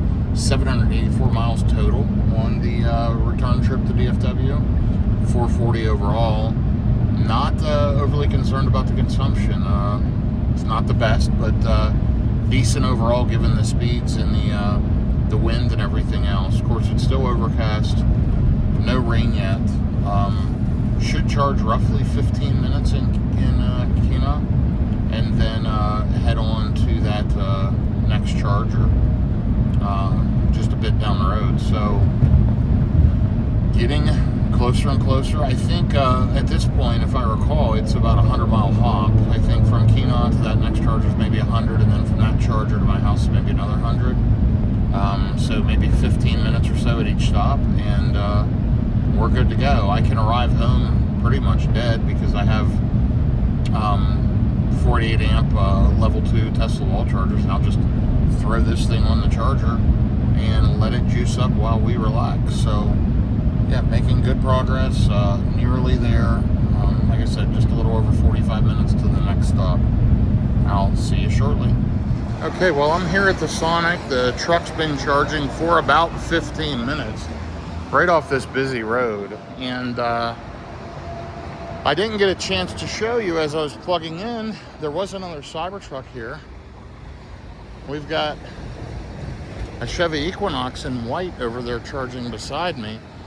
Let's take a look at how long we've been here. I'm pretty sure we're ready to go. I was able to use the restroom in the Sonic. Let's take a look. So we're at 62% already. Still pulling 105 kilowatts. 35 cents kilowatt hour. $20. And yeah, there's no info button to see how long we've been charging, but I'm gonna guess 16, 17 minutes. Anyway, we should be able to get unplugged and get down the road. Yeah, we'll arrive in Henrietta in 100 miles with 17%. So let's get unplugged. And all we do, press the button. It goes white. Unplug. And we're gonna get the heck out of here. That last leg, 135 miles an hour and 55 minutes, 483 watt hours per mile, 837 miles on the Fort Worth trip, 100 miles to go to the next one. I'll be right back with you. Okay, so we are 21 minutes, 22 miles into the drive, running on a highway speed. So you'll see this error. Now, there's no weather, so it has to be something with that front fascia camera. See, this one looks okay. The camera on the front bumper, at least to me, maybe it's a little crooked. I don't know. But I really think the error is coming from this camera up here because they had issues with the windshield. And I keep getting that camera error. I went ahead and reported it in my service ticket. This thing will go in on Tuesday for that. Hopefully they can get that corrected. You'll see it. It just went away again. But it's driving just fine. It's just really, really strange. I keep getting that error. Anyway, going to arrive in Henrietta with roughly 20%. I don't know if that'll maintain. We are running at highway speeds. It is warming up. It's beautiful. Glad to be back in Texas, and about 80 degrees out. 860 miles overall. Looks like we've got just a little bit to Henrietta. Charge air for it saying 25 minutes. I don't know that I'll need to charge that long in Henrietta. I am going to check that and see if there's another stop a little further along. And then from there, it's, I don't know, an hour and a half, something like that. So let's take a look right now at charging options. And see, there's nothing really in between. And I really do not want to mess with a non-Tesla charger. There's Henrietta, I'm sorry. So we do have some options in between. That's the Razor Ranch Marketplace. That's the TA indicator, but see, I'd have to go all the way down around. And that's no good. Yeah, there's just nothing good in between. I'll check ChargeWay, but I really don't want to use a non-Tesla unless an Iona or something's popped up. So we're probably just going to hit Henrietta for a last top-up. And again, I don't think I'll have to sit there that long. I think that's being overly conservative, telling me 25 minutes. But let's take a look and we'll see what happens. I'll be back with you shortly. So I was really wondering why you wanted me to sit in Henrietta so long. It's an old version 2, 150 kilowatt charger. And the problem is there's 12 stalls, but the problem is if there's other vehicles there charging, I could split power and end up being 72 kilowatts of charging. So worst case scenario, I can throw a little bit of energy on and jump down to Decatur, which is a 325. But let's just hope we don't split power. If we don't split power, we'll be fine to sit there for about 15 minutes. It'll just steady pull 150 and it'll work. So we're really not that far out, 41 minutes from the next stop, and then from there, hour and a half, hour and 45, and we'll be home.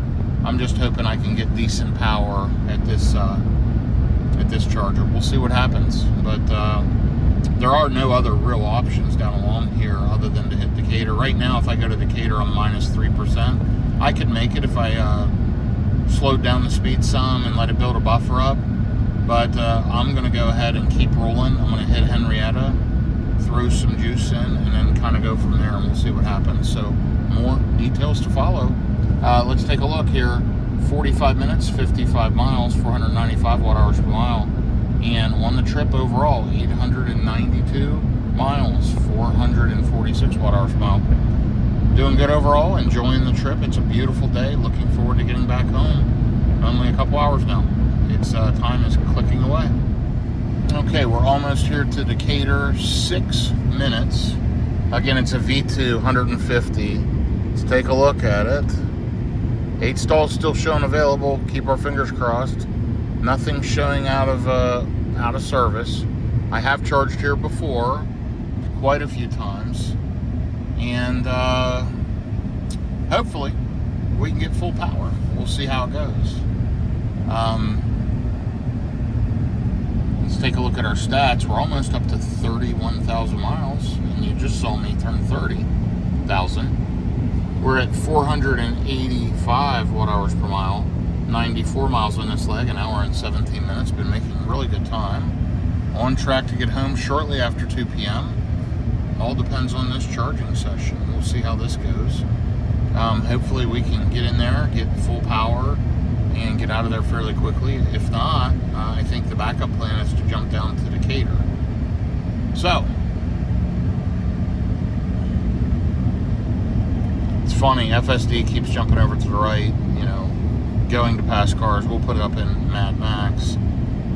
And then it usually jumps back over, gets back behind the cars, because when they see me jump over, they speed up and close the gap. Like this car here will now speed up, close the gap so I can't get in front of them.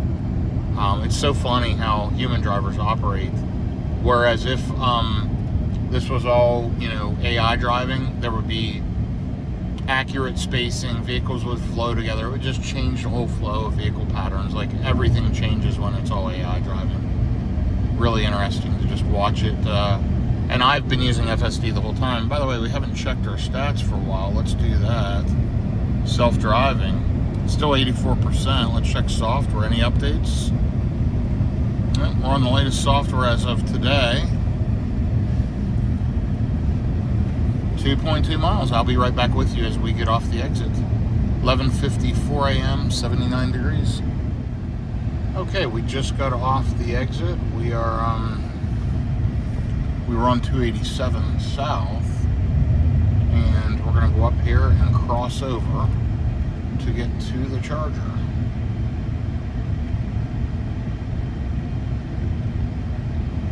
It's kind of strange. It took me off one exit sooner than it needed to, for whatever reason, which doesn't really matter. I got to just see a different area, and I do recall getting off this exit before early, like this, kind of weird. But yeah, I should have got off this exit up here. It would have saved another minute or two versus riding along the 75-mile-an-hour highway at 45 miles an hour. Kind of weird, but that's okay. Just a strange navigation decision, not a AI or a self-driving issue for sure. So the one nice thing about the V2s is they only charge Teslas. The one bad thing about them is they only charge Teslas. Then of course the other bad thing is they are slow compared to the version 3 or the version 4 chargers. They just definitely don't put out the power. That was a little rough going around that turn. Right here it is. Charged here many times. Definitely had power fluctuation here before. I see one charger has the handle off of it. Got another Cybertruck plugged in. And the same guy that was at the last stop. So let's go ahead and get plugged into 6B here. And we'll plug in beside the one with the handle on the ground. That might mean nobody splits power with me. let's get backed up all the way tight. Okay, and let's get plugged in. And I'll be right with you. I was just told those don't work. Okay, thank you. 1 second. So I'm doing a video for it, yeah. Okay, so let's see if 6A and 6B are down. Yeah, 6A and 6B are down. We're gonna go ahead and plug in. So these have been down historically. I've had both of these fail in the past, and you can see absolutely no power. Yeah, thank you. They have no power. These have failed a lot in the past, so I was doing a little video for it. Thank you.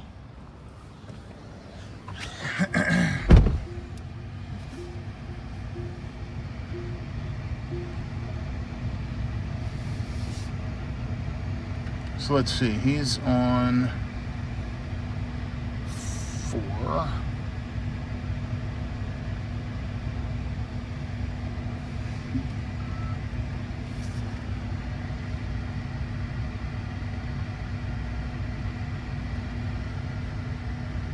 We got a couple of vehicles blocking some chargers down there that are active chargers.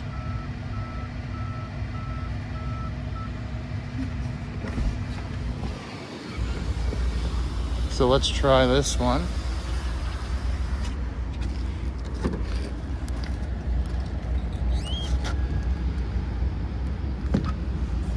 That's a hot handle, so this one was just charging another car. And I can hear it clicking. So we should be ramping right up. And we are charging. Okay, let's take a look.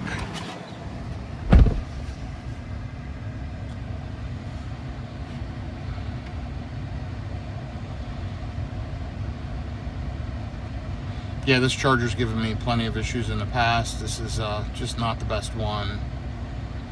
It's just been here a long time. But you see we're popping right up to full power at 139 kilowatts. So I'm gonna let it juice.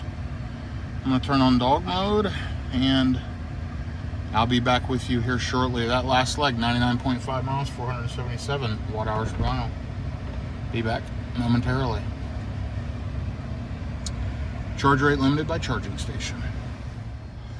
So I had to unplug and replug because we were sharing power over here with this other car, and it's unfortunate, but we got unplugged and replugged, and now we're charging properly. So I will be back with you here in a minute. So we got a horse trailer here with a dually blocking this stall and this stall. I mean, you could kind of angle a car in here, I guess, but they're just completely blocking 2 of the chargers. And, you know, what do? Block the vacuums, block over there. It's tough. There's not a lot of options for them. So, yeah, they block those stalls. Right now, it's not affecting anything, but the chargers are filling up. So we'll kind of see what happens. We just need a little bit of a charge, and we can get going. And we'll get back on the road. There's my EV-based running boards, by the way. This is actually a nice stop. It's just these chargers are no good. Tesla needs to upgrade these. We'll see how that goes. Anyway, let's take a look at what's charging here. You got a Model X with a nice matte finish. You got a Model 3. And you got the other Cybertruck. Those 2 down at the end are dead. Matter of fact, I'm going to walk down there and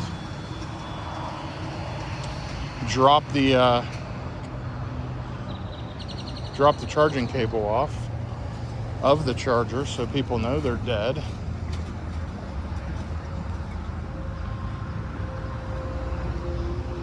Let's do that. This one's dead also. So you got 2 dead and the rest are active, but it doesn't show any of them out of order, so hopefully Tesla gets that corrected. I love the Ford Power logo on the Foundation series. Nice new Model 3. And Nice Model X. Let's check out and see how much longer we need to charge.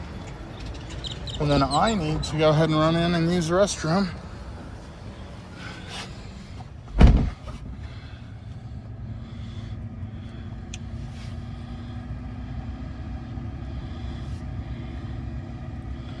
So it shows that we're splitting power again. We're down to 72 kilowatts. 2A, 2B. Man, it's not making sense. All right, let me try to move one stall and see what happens. I'll be right back with you. So I angled in here into 1B. I'm blocking part of 2A, but I at least got plugged in. We'll see if this is pulling power from somewhere different. Because after that Model 3 plugged in, I dropped down to 72 kilowatts. Now I'm ramping back up to full power, thank goodness. That's the deal with these V2s. So far, because vehicles plugged in beside me are on the same power sharing, I've had to unplug and move twice. But now, you know, had there not been this much traffic, I'd have been sitting at 144 kilowatts the whole time.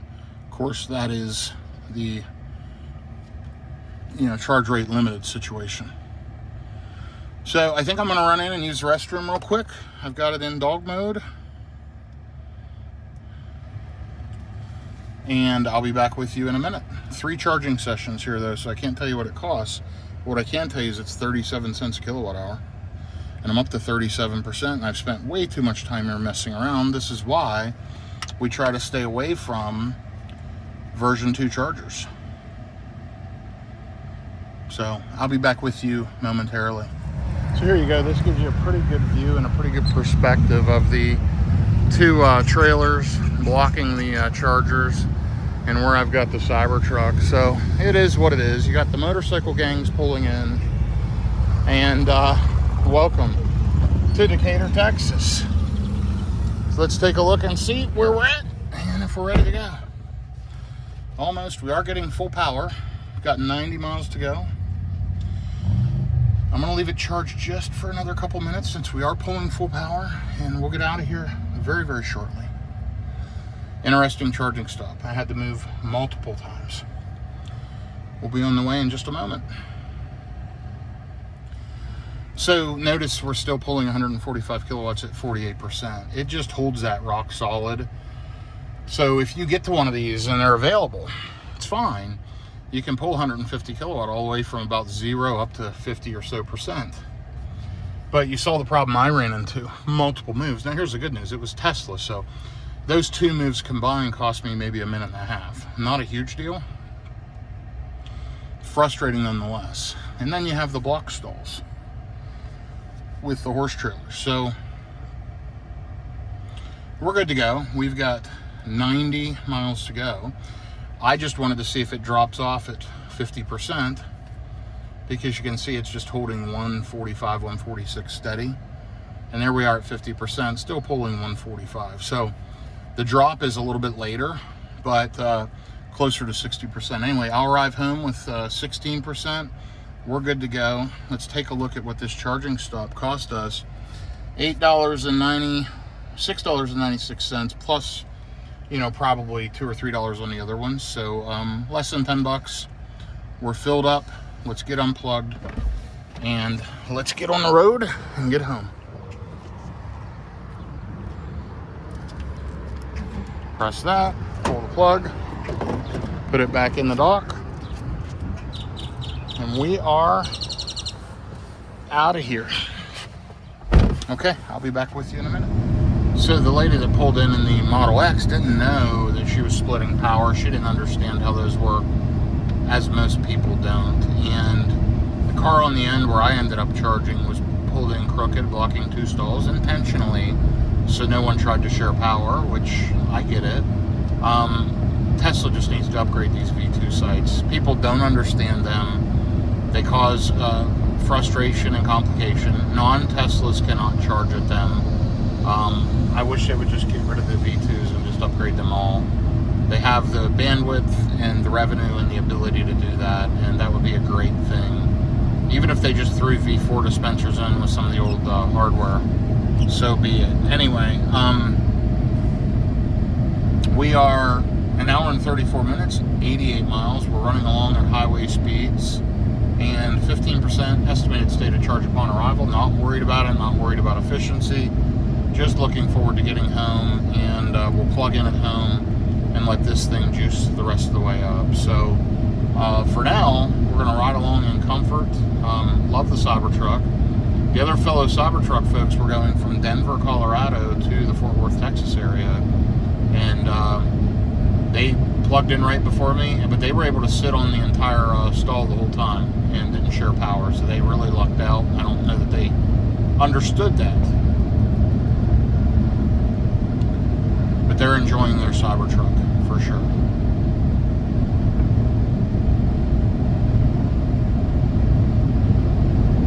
So, on that note, 80 degrees out, 12:27 p.m. I got 48% on the battery right now, and we are rocking and rolling back to Fort Worth, Texas. Final leg, 87 miles to go. We're 941 miles into the trip, so we're going to be just over 1,000 miles, about 1,020 miles between yesterday morning and this afternoon, so like less than 36 hours, or right at 36 hours. Pretty darn good. Okay, I'll be back with you shortly. Well, I've got to tell you, I've enjoyed this trip, but charging problems throughout. Charging problems yesterday, charging problems today. It's kind of the theme of this whole 1,000-mile leg. So we're arriving with around 13% in about an hour, 53 miles, lots of traffic coming up. And we've been driving for 31 minutes, 38 miles, 552 watt-hours per mile. Terrible efficiency coming off that last charging session. Not great overall efficiency on the DFW trip. 975 miles, and overall high consumption. So it's been a good trip overall, though. 81 degrees out, 12:55 p.m. It looks like I'm going to make it home right before 2 p.m. So I'm very, very happy about that. Let's take a look now here. Yeah, 451 watt-hours per mile. Lifetime on the vehicle, right around 427. And I'll be crossing over 31,000 miles and over 1,000 miles. Again, 51 to go. I'll check back in with you here before I hit the house, and I will give you a final wrap-up as I'm reaching the destination. So we're about to get on 35, and we're sitting stopped in traffic. We were sitting completely stopped. We're slowly moving up. You can see it's all in red, getting up here to get out on the interstate. So we are 28 minutes, only 13 miles. It's a matter, I think big part of the delay is right here. This was down to 153, 154, and then we've been sitting in traffic here. So it is 1:33 p.m., 84 degrees out, beautiful day here in Texas. 1,014 miles on the DFW trip, 449 watt-hours per mile. On this last leg, 78 miles, an hour and 9 minutes. Not too bad so far, but obviously now we're adding some time in. 485 watt-hours per mile on this last leg since the charging stop. Lifetime on the vehicle, 31,022 miles. All in all, I've got to say, it's been a great trip. FSD made the trip great because I didn't have to sit here and drive the whole time. Honestly, y'all, that's a game changer. As I was driving, I was thinking I'd really love to buy a Lucid Gravity. I'd love the charging curve. I think it's an amazing vehicle, but I test drove too. Lots of rattles, lots of little fit and finish issues, but Cybertruck has them too. Tesla has them too. I could deal with all that. I think they're a bit overpriced right now. I think they're going to depreciate like a rock. I think if I wait a couple of years, I can probably pick one up for a bargain. I also am concerned about the future of that company. But I think the big deal breaker for me is this. Like, I can just sit here and let the car drive me. See this little green dot up here right by the air quality? That's telling me that full self-driving is driving the car. I mean, I don't have to drive.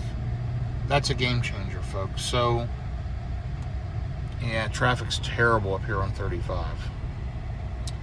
Good thing we hit here at 1:30 in the afternoon and not 4:30. It looks like it's moving on the southbound lane, so I think we're going to be okay. It's just merging onto 35's a mess right now. So hopefully we get out there soon. We'll be home right around 2 p.m. But all in all, just to kind of summarize and give a recap, I want to say I appreciate you watching. If you've watched this video this entire way through, let me know. I mean, because I have droned on and talked for the last few hours of your time. What do you think? Give me your likes, dislikes, your feedback, positive, negative, or otherwise. I'd really appreciate it, and I'd love to know if you watched the whole video. Frankly, I've enjoyed it. It's been an interesting trip. Charging problems throughout. Pretty interesting stuff going on at some of those chargers. It's been fun. There's a nice new car wash. QT.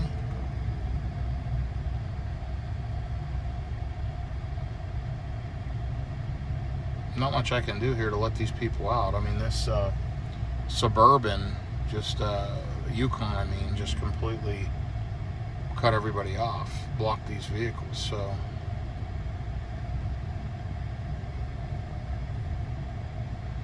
this car turning left is going to have a tough time in life.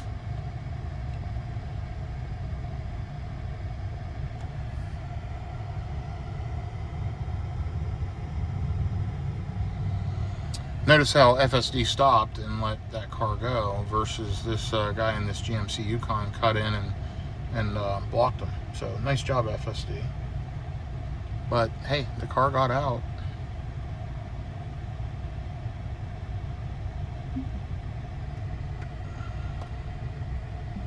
That's unbelievable. FSD just backed up to let that Tahoe out.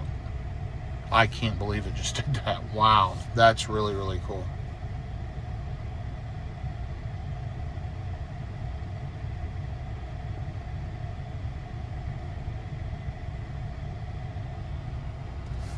That was something else. Okay, well, I'm not going to have you sit here and be as bored as I am waiting for this light to change and terrible traffic control around the construction area. Just poor job here by the construction crews and the traffic folks.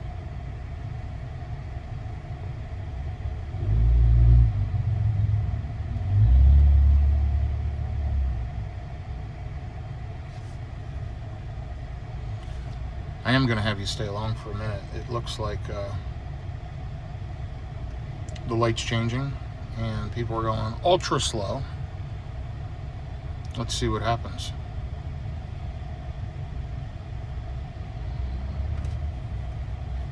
Okay, we're going to go ahead and edge up.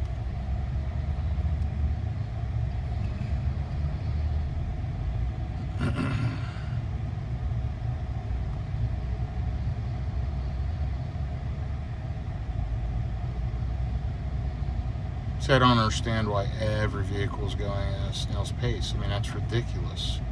So now the light changes again and we sit through multiple light cycles. And also, like, why aren't these cars going? You can turn right on red, so why are we sitting?